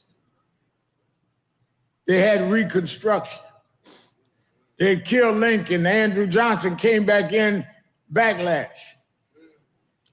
Killed Reconstruction, went all the way to Plessy versus Ferguson, and said that blacks could be unequal. We were defeated not just because, as Reconstruction went in, they formed the Ku Klux Klan, White Citizens Council, but what turned us back and what reduced our humanity was not just the white supremacists in the white robes. It was the white supremacists on the Supreme Court in the black robes. They changed the laws and made Jim Crow legal. And therefore lynching became the order of the day. They lynched 5,000 blacks between the end of Reconstruction and the 1950s. They lynched more blacks after slavery than during slavery, because they didn't kill us in slavery because they needed slaves. NAACP was founded, Urban League founded early 20th century to fight slavery. And it was not until the mid-1900s, the mid-20th century, that we started getting some victories back. Adam Clayton Powell had a Harlem bus boycott. Thurgood Marshall won 54 Supreme Court decision. And then in 55, a thin, diminutive black woman named Rosa Parks sat down in the front of the bus in Montgomery, Alabama, and refused to give up her seat. I know Trump gonna say all this don't mean, I spoke at her funeral. I knew Mrs. King, I worked with mine. I think I know more about King than you do. I come out the King movement, you with the Don King movement. There's a difference.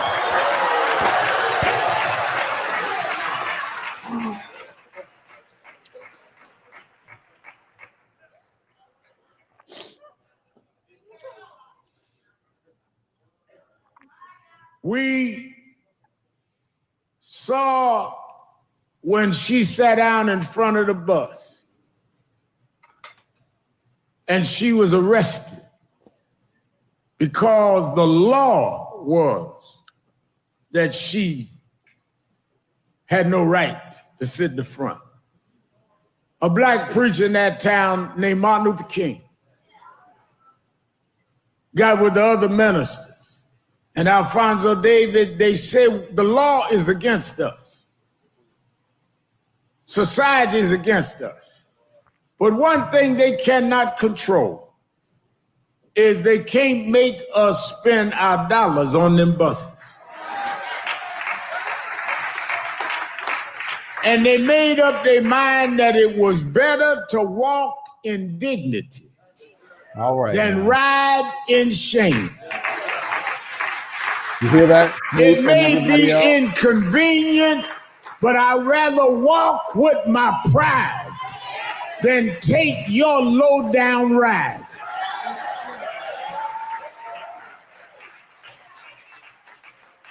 Martin Luther King did not go into history singing hymns. He did not go into history making eloquent speeches. He could do both. He went into history because he taught the people in Montgomery and later people around the world, if we discipline our dollars, we would make folk understand they have to respect us and regard us.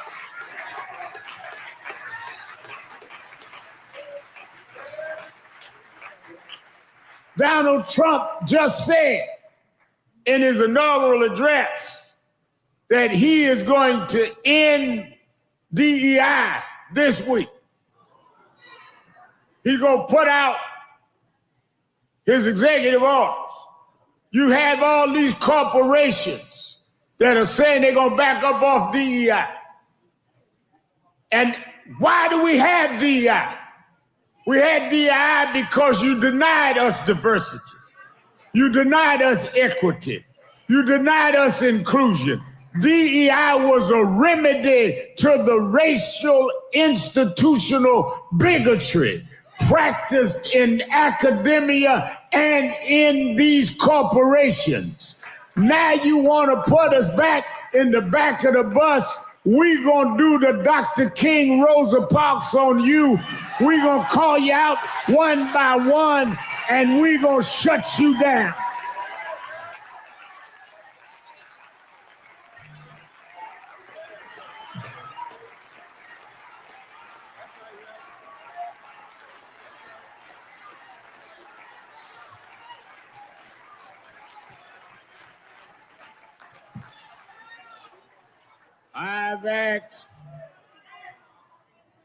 I've talked with Mark Morial of the Urban League. I've talked to others.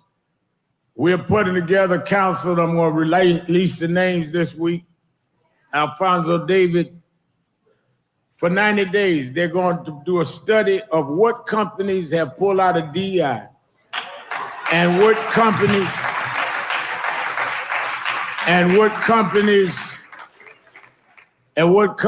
have a small margin of profit. And we in 90 days are going to announce the two companies that we're going after. And we're going to ask everybody in this country, black, white, brown, gay, straight, woman, trans, don't buy where you are not respected. Donald Trump can't make us buy your stuff. The Senate can't make us buy your stuff. In the name of Dr. King, we're going to do what Dr. King did.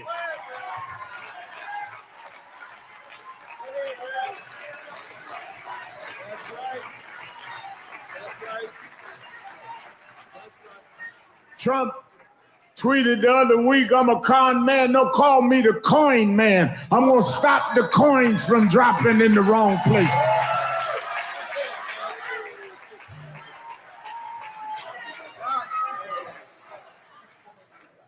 Have y'all forgot who Dr. King was? Dr. King was a boycotter. Dr. King shut down the bus company. We sit up here letting companies talk to us like we ain't got no leverage. Take the bass out of your voice. Talk to me like I'm a grown man.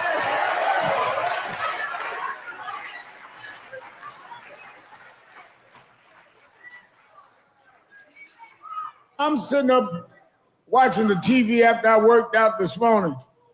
Got Elon Musk and all them sit up in church. Like we crazy. they're going to decide our fate. You didn't decide our fate in slavery. You didn't decide our fate with our grandmama sitting in the front of the bus. You must have forgot who we are. We are the ones that took everything you got and we still here. We're the ones that took bad food and made it soul food. We're the ones that knew science and astrology. You don't know who you messing with.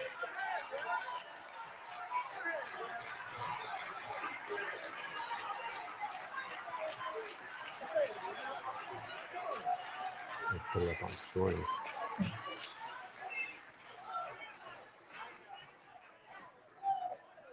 We built the country. You can run any lie you want on us. You done everything you could to us, yet we still here.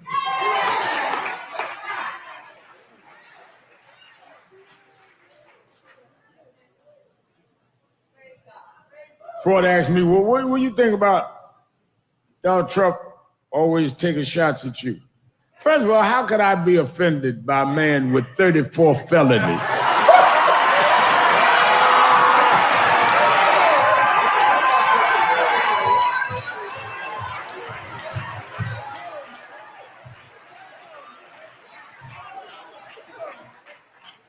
I'm a minister. I pray with felons. I don't get into back and forth with them. So I want you to be ready and attentive in these 90 days as we go down the list. Now, in these 90 days, I'm going to start it in Harlem in a couple of weeks. Those companies that have come out and say, no, we're going to stand with DEI. I'm going to buy some National Action Network. We go pay for some of these, what do y'all call them when you go shopping? Gift cards. I think I'm gonna buy about 50, 100 gift cards and go to Costco.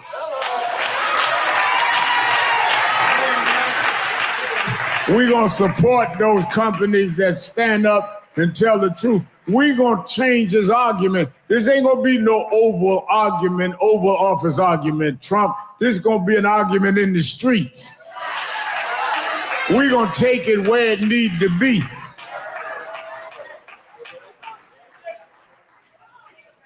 We're going to go and shop with those that stand up for us and break those that don't.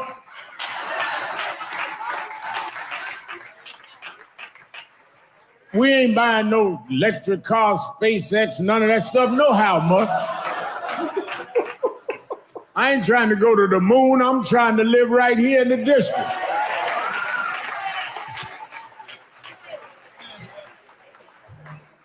So our plan that we wanted to roll out today, and I wanted to remind the media why Dr. King is in history, and that is what we're going to do is what King did.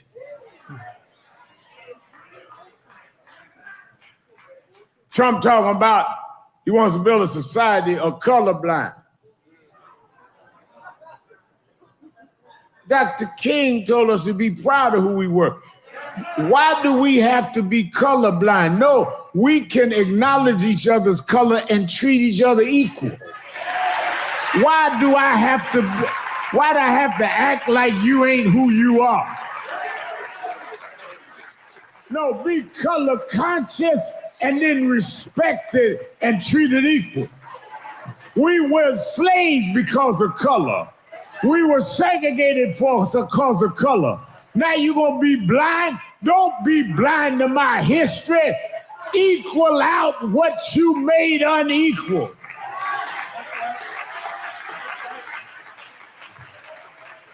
He wants us to be colorblind because then they don't owe the equalizing out, Alfonso. As long as we got to deal with color, then you got to deal with the lack of diversity. As long as you don't deal with color, you got to deal with the lack of equity. But if we colorblind, we all the same thing. We're not the same thing. But we can be on the same page. Because the same people that don't like blacks, don't like browns, don't like gays, don't like women, we all got the same enemy. And we may not agree on everything, but we got to agree we got to fight this enemy together.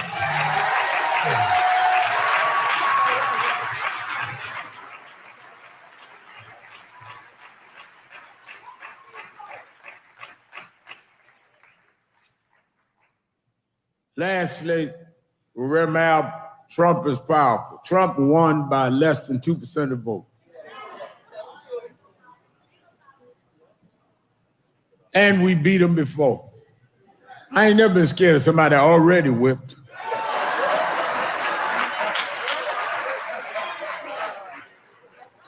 And he be talking some smack before the week's out on me. It don't matter. What I'm saying to you is that don't let them hijack what Dr. King was about. I'm a product of that movement. I worked with his family. I was mentored by some of his aides. Dr. King was a fighter. Dr. King used economic leverage. Dr. King was a man that stood up for economic justice. And you can't celebrate Dr. King without celebrating what he stood for. And that's what we come today from all over the country, hundreds of us.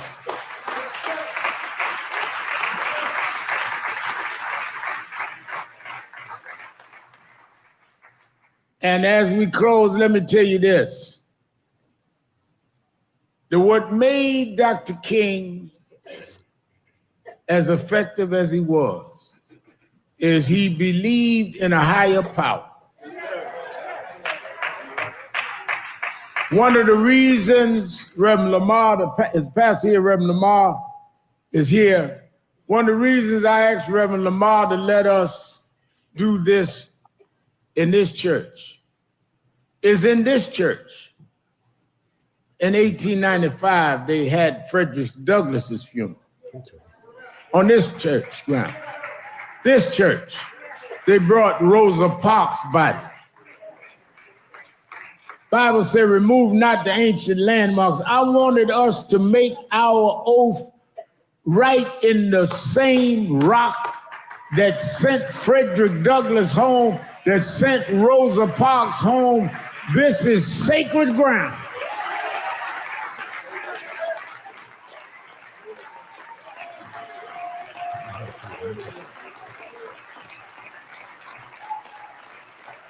I want us to stand in sacred ground and promise that we're not going to let nobody turn us around. Dr. King believed in a higher power. And every once in a while in history, we are tested. And Trump is nothing but a test. He's a test to our collective communities. He's a test to whether we can get past our sectarian differences and our philosophical disputes. He's a test as to whether we can get past our egos on who gonna get the most time in the news or who got the biggest followers on social media. It's a test. And I end by, since Lamar's here, I gotta be biblical a minute. I don't want him to say I didn't respect his pulpit. I often talk about the story. There was the war between, the battle between the Philistines and the Israelites. Yes, sir. And in those days, they used to get up Lamel on two hills and send down one from each of the opposing armies. And they would duel, and whoever won, that was the winner. The Philistines had this particular year a giant,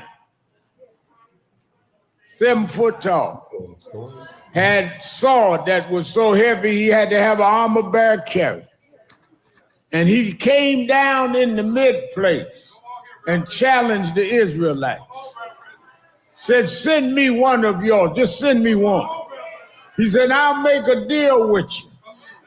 He said, if you kill me, whoever you send, will be your slave. But if I kill you, then you become mine. And this big giant threatened him. He had all the power, he had all the strength. He appeared omnipotent. And all of the Israelites who've been trained in warfare, who've been to boot camp, who've been given the skills of wall mason, but they was afraid to fight this giant. But there was a little boy. He wasn't even in the army. His daddy sent him to run an errand to his brothers. And while he was running the errand, he heard about this giant.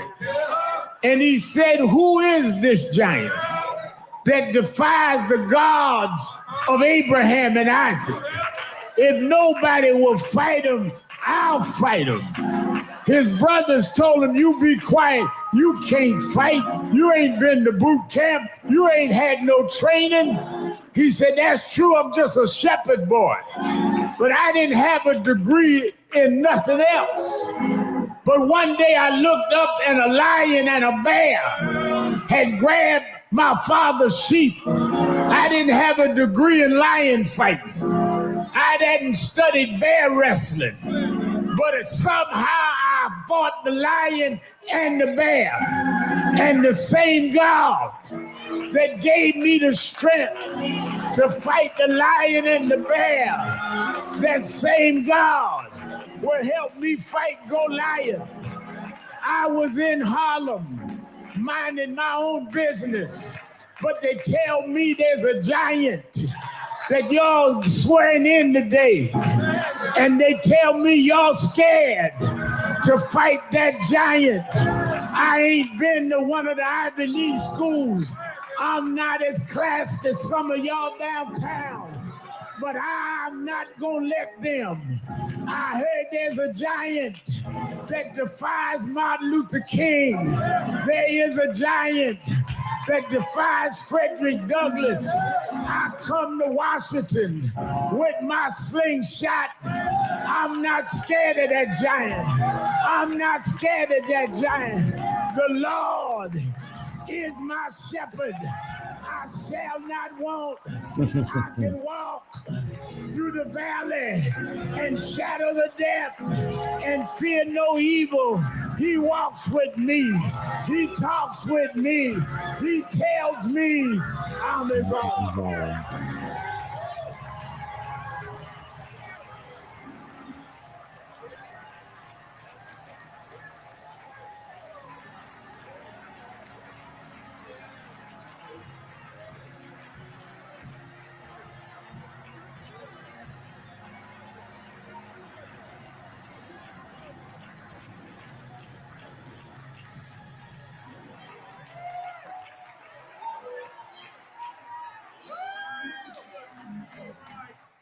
I want everybody for one moment to stand and be at peace. I want you to think about what we're getting ready to do. I want you to think about how, according to the Bible, when Moses went up to see the God of the Israelites, he ran into a burning bush. And the Bible said God spoke through the bush and said, take off your shoes. You're standing on holy ground. I call for y'all to come from all over the country to Metropolitan. But I want you to know you're standing on sacred ground. And as we get ready to take this oath, don't stand on the ground where Frederick Douglass laid. Don't stand on the ground where Rosa Parks laid, unless you're going to really do what it is we committing to do. Because we wrestle not against flesh and blood, but against wickedness, principalities, wickedness in high places. I want everyone, if you are resolved, to just raise your right hand and repeat after me. I state your name, Al Sharpton, do solemnly commit that I will stand up and rise up. And rise up. Ah! Oh no. In the name of Dr. King. In the name of Dr. King. In the name of Frederick Douglass. In the name of Frederick Douglass. In the name of Rosa Parks. In the name of Rosa Parks. And I will defend. Equality for all. Equality for all. Diversity. Equality. Inclusion. Women's rights. LGBTQ rights. Immigration rights. I commit, I take this oath that I will not become like those I'm fighting. I'm not for violence, but I will peacefully stand against those that want to bring us down. I commit this in the house of God on this sacred ground. So help me God. Congratulate yourself.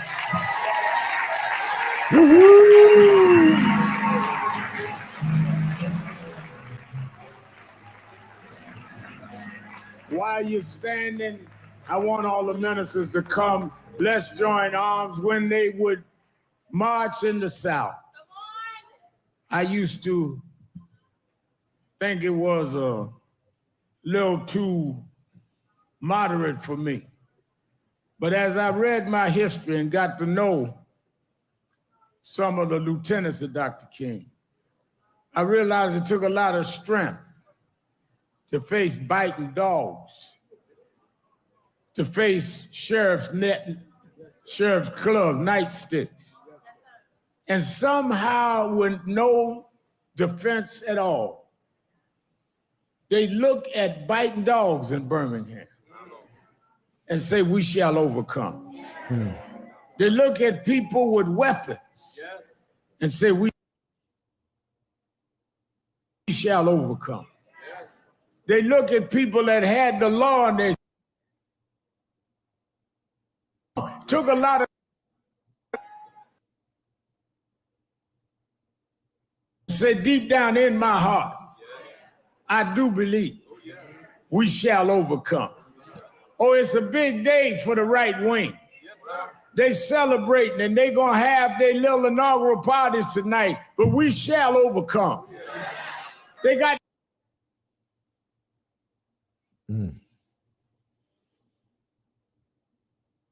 the billionaires, but we got the God of the universe. Show you God is in charge. They plan the parade, but God controls the weather.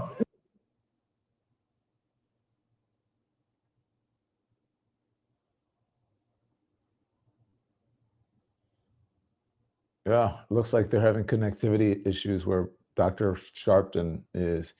Producers, we're still on, right? This is the Sharpton feed that's doing that? Yeah, I still have you guys. Just Still have us. Okay.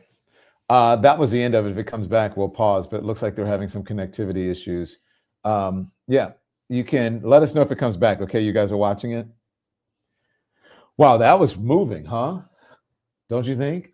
I mean, he went directly after people. I'm so glad that folks are saying, make sure I want to hear the rest of it if it comes back up. Make sure you monitor it. It is,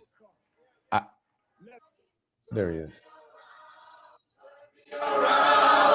Turn me around, ain't gonna let nobody turn me around. I'm gonna keep on walking, keep on talking, marching up to freedom land.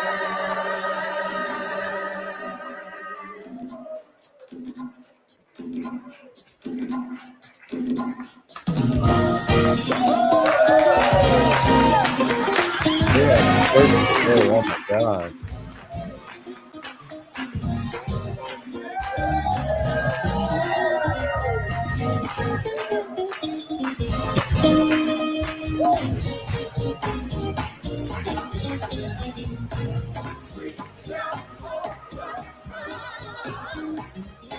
Okay, so they're celebrating. Oh my gosh, that was powerful, right? They're celebrating in Washington, D.C. That was Reverend Al Sharpton's tribute to the Reverend Dr. Martin Luther King Jr. on Martin Luther King Jr. Day, which just so happens to fall on the inauguration of the 47th president of the United States.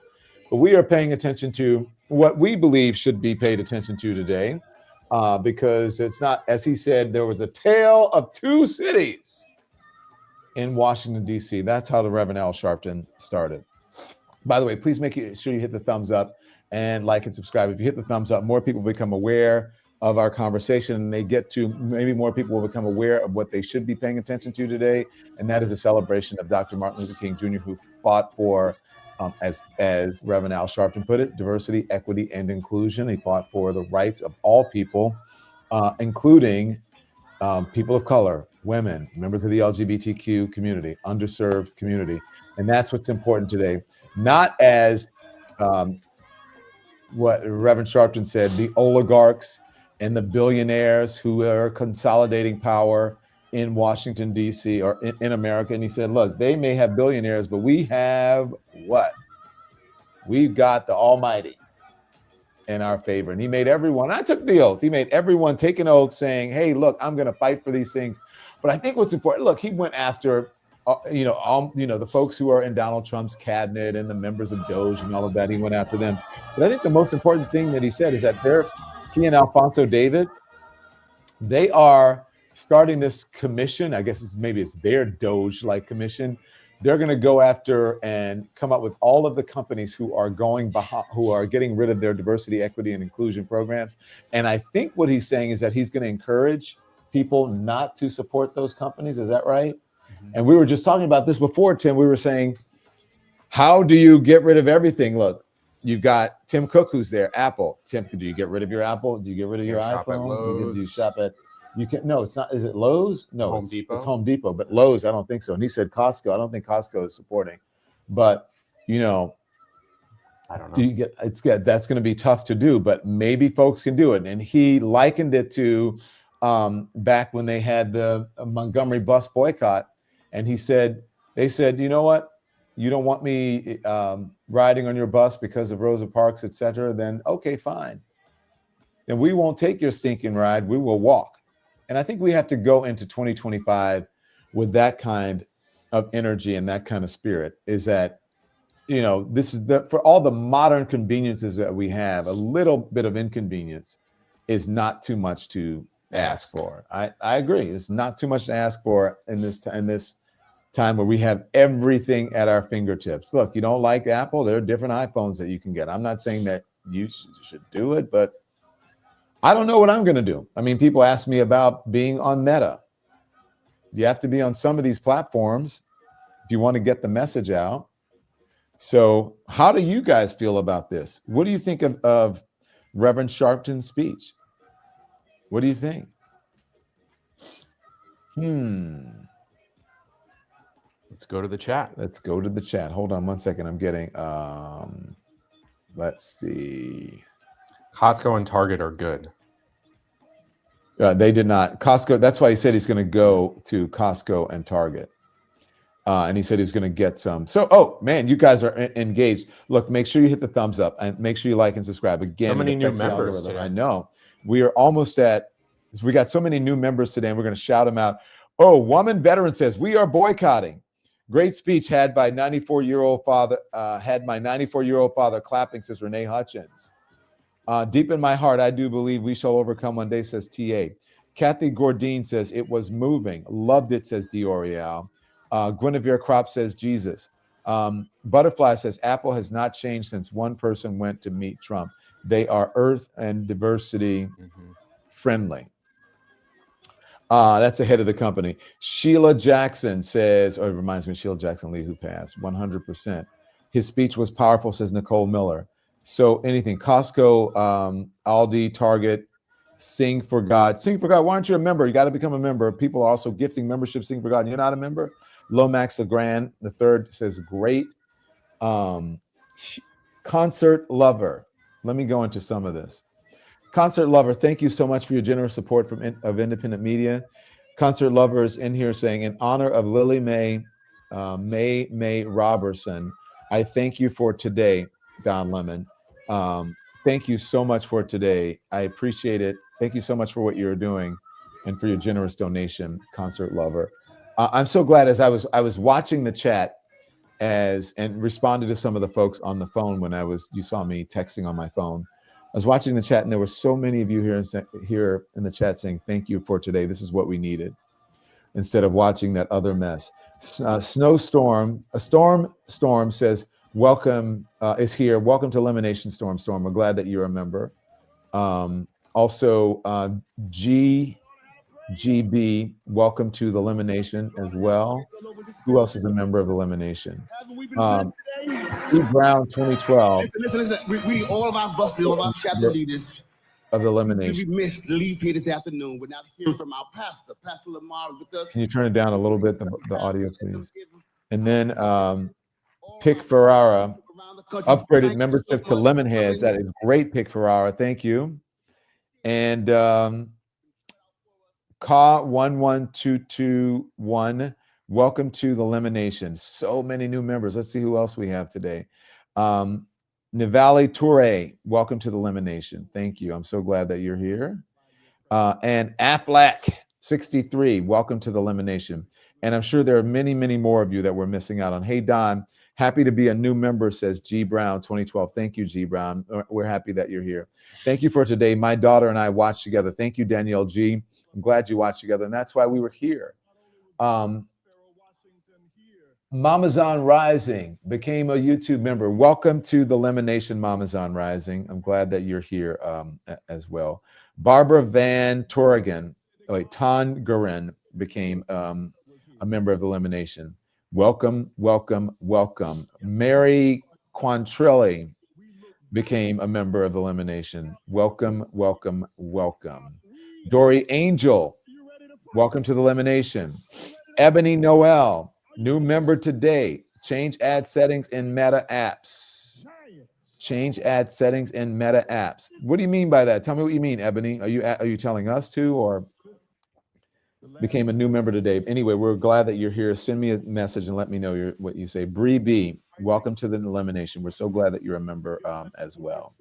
Let's see. Someone is commenting on boycott. Y'all, please, we need to stay strong and let them know we mean business as CG. Welcome to the Elimination. Amanda Belcher is welcoming everyone to the Elimination.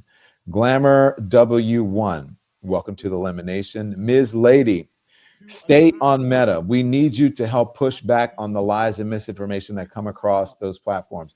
Thank you for that, Ms. Lady, and thank you for your generous support of independent media. Remember, we don't have giant corporations behind us, so we can stream because of your generosity. Lynn Smith, welcome to the Elimination. May Money in the building. Thank you for your generous support of independent media. May Money says, thanks so much, Don and Tim. I had mimosas with you. That is awesome, May Money. I had mimosas with you. This is filled with love. We would need 4 years worth of sage to get the evil out messing with them. Okay, so I'm glad. I was like, should I have a breakfast? What should I do? It's great. We should this is what you should be doing. Same time tomorrow? With those you love. I mean, do you guys want me to have breakfast every morning? Some mornings I can just have coffee, but if I ate this every day, I would weigh, a lot. I wouldn't be able to fit on the screen. No, ma'am. I love that name. Welcome to the Elimination. New member today, Paula Whitehead. Welcome. Thank you. I'm so glad that you're a member. This is what we do. Stay woke, says Amanda Belcher. You're right about that. Power Dynamics for Life, member for 1 month. I think the goal is to boycott 50% of the list.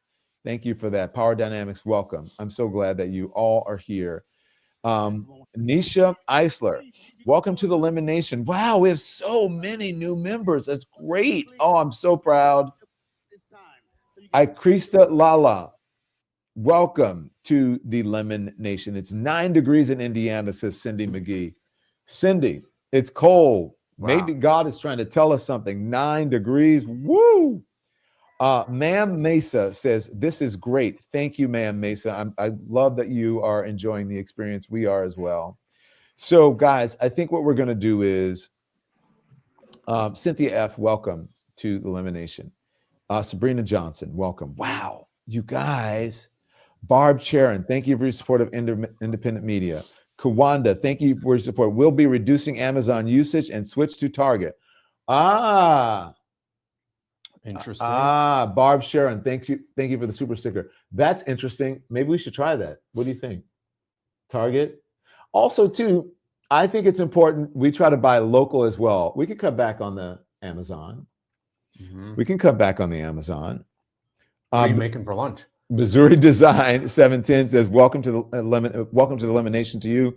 Lisa Amaker, welcome to the Elimination. Oh my gosh, you guys. Carrie Ann Dennis, welcome to the Elimination. Kim G, thank you for your support of independent media. Thank you, Don. I really needed this after our Lions lost. I know. That was a tough loss. As I said last night, I think the Lions lost the game more than the Bills won. They had a chance, that fumble in the end. Wow. So yeah, that was a terrible, sad loss for you guys, but we congratulate the Buffalo Bills. Kay Shermaine, you are amazing. Your very generous support of independent media is not going unnoticed, and we thank you. Do we have to stick together? And Don, we have to stick together and remain vigilant. Hopefully, we can come out after 4 years and be able to set it right. I agree. And I think Reverend Sharpton had a good message. Storm. For you folks who are not members, Storm has just gifted 10 memberships. And because of Storm's generosity, 10 people will get to become members of the Elimination. And there's a link at the top of the chat. The link for membership is at the top of the chat. We're building this. Glamour W1 said, thank you for your support. I love your show. Thank you, Tim. You and Tim. Amazing. This is a kind of community that we wanted. Power to the people, Sheldon Johnson, you're right. This is a kind of community that we wanted. Shirley Scholar, welcome to the Elimination. Wow, Myra Lawson, welcome to the Elimination. Desiree Heisen, look at all those people. Oh my gosh, guys. This is the kind of community that I wanted to build. Wellness Lady became a member. Wellness Lady, welcome. All of you who became members today. SV, welcome to Elimination. The thing is that always go with your gut, because I was like, should I need to cover this inauguration as a, no, I don't want to normalize it. Do I want to do something different and have a breakfast and talk to the members and subscribers and the people who don't? And it turned out to be the right thing. Always go with your gut. Camille Redina, Don, I can't thank you enough for today. Thank you, Camille. Wait, we're not done yet. We're not. I mean, should we continue? I guess we need to reset, because I'm not going to get you guys cleaning, throwing our dishes in the dishwasher. No, we got to reset. We got to reset. And so I have something. We're going to plan something special for you today at 5 o'clock. And I would like, if you're a member of the Lemon Legends, I would love to be able to get the members, producers, if we can, get the Lemon Legends up on the screen today. Is that possible, so that we can get folks to talk? Andy, Nikki, can we do that? That's the plan. That's the plan. Okay. So the Lemon Legends, if you're listening, and if you're not a Lemon Legend, that is our highest tier of membership. You actually can get to be on. You can zoom in and we talk. Ask our Lemon Legends. They talk. We give them the same priority as if they're an expert. They are experts. They're citizen, patriot, United States of America citizens who get to talk and tell how they feel.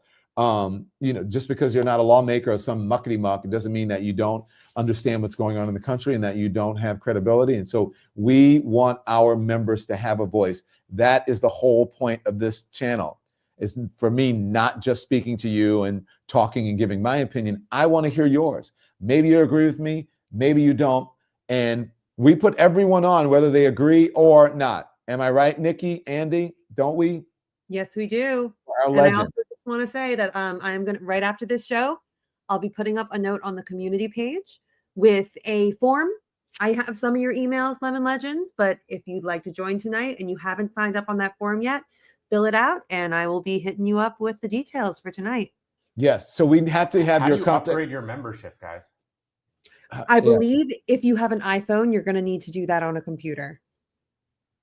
Yeah, the iPhone doesn't have a subscribe button, so you have to go and do it. Go back to the link that's in the top of the chat. Can you please put, because as we are talking, so many people are becoming, as many people who are becoming members, can you please put it up there, guys?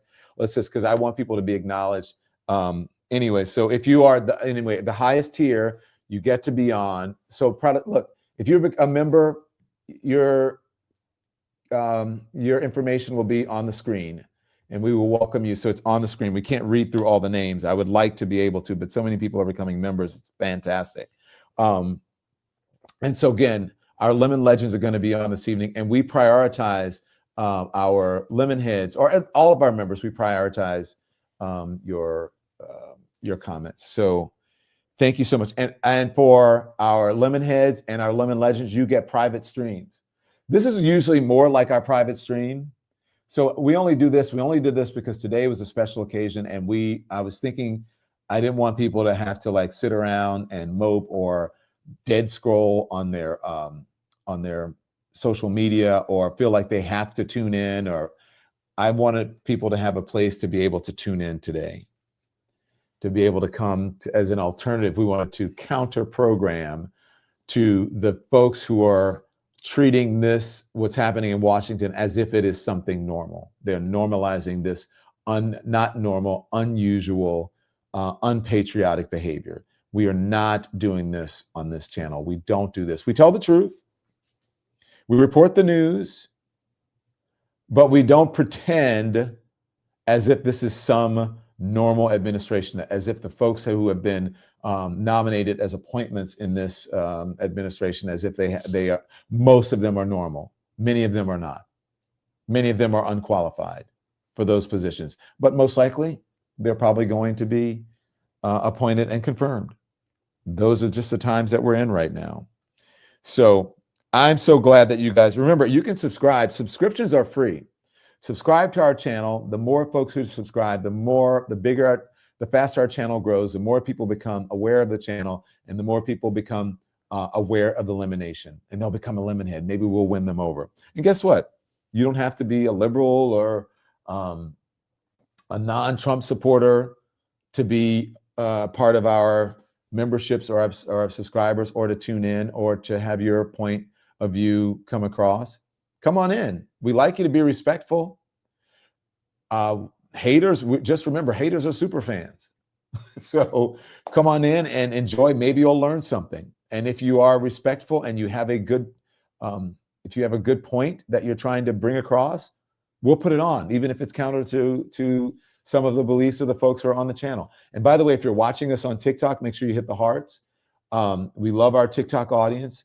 We also stream. Are we streaming still? I think we can only stream for like an hour, right? On Instagram. Is that correct, Nikki? Are we still streaming on Instagram? It's actually still going. Oh, so it doesn't shut us down after an hour. All right. So we're streaming on Instagram and we're streaming on Facebook, correct? Yes, we are. Facebook, Instagram, YouTube, TikTok. And then the audio version of this will end up on Spotify, Apple The video version as well. Oh, the video version, all of it. We put it all up on Spotify. Spotify, iHeart, and Apple Podcasts. Okay.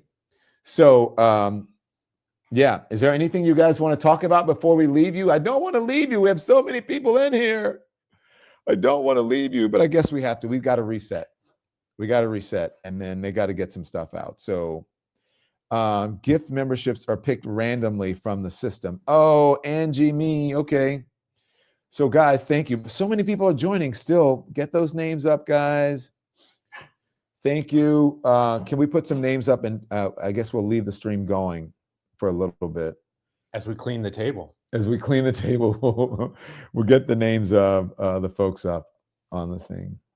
Have we put everybody up who's become a member or no? We will be back, Don. So make sure you tune in. So let's tell you about the channel. I love this. I wore this on purpose today. Hi, Bonnie B. Hi, Townie Sanchez. Welcome, all of you. LaQuisha, welcome. We started a show called Lemon Live. We had our regular show, the Don Lemon Show, which was kind of tape programming. And then get down, you know better. Tape programming. And then pretty early on, we started a show called Lemon Live at 5 because I wanted to talk to the subscribers and viewers, and I wanted them to be able to talk back. That show became a success. And then I said, when we were covering a lot of politics, a lot of very serious things. And then I said, well, people need to get their day started, and they don't want, all this bad news that just sort of comes in like a fire hose, like a fire hydrant. And I said, we'll talk about things that are lighter. Unfortunately, though, politics has been in the zeitgeist. So we started Hot Topics at 10 Eastern. These are all Eastern time, 10 a.m. and 5 p.m. Eastern. And then that show became a success. So now every day I feel like obligated. It's a lot of work, guys. 2 live shows a day, a lot of work, but we're committed. We'll see how long I can continue to do it because Daddy is tired. But I'm so glad that everybody's tuned in, and I'm so proud of this community. I'm so proud of you, and you have a place to go to, right? Sheep. There's my little sheep right there. Okay, guys.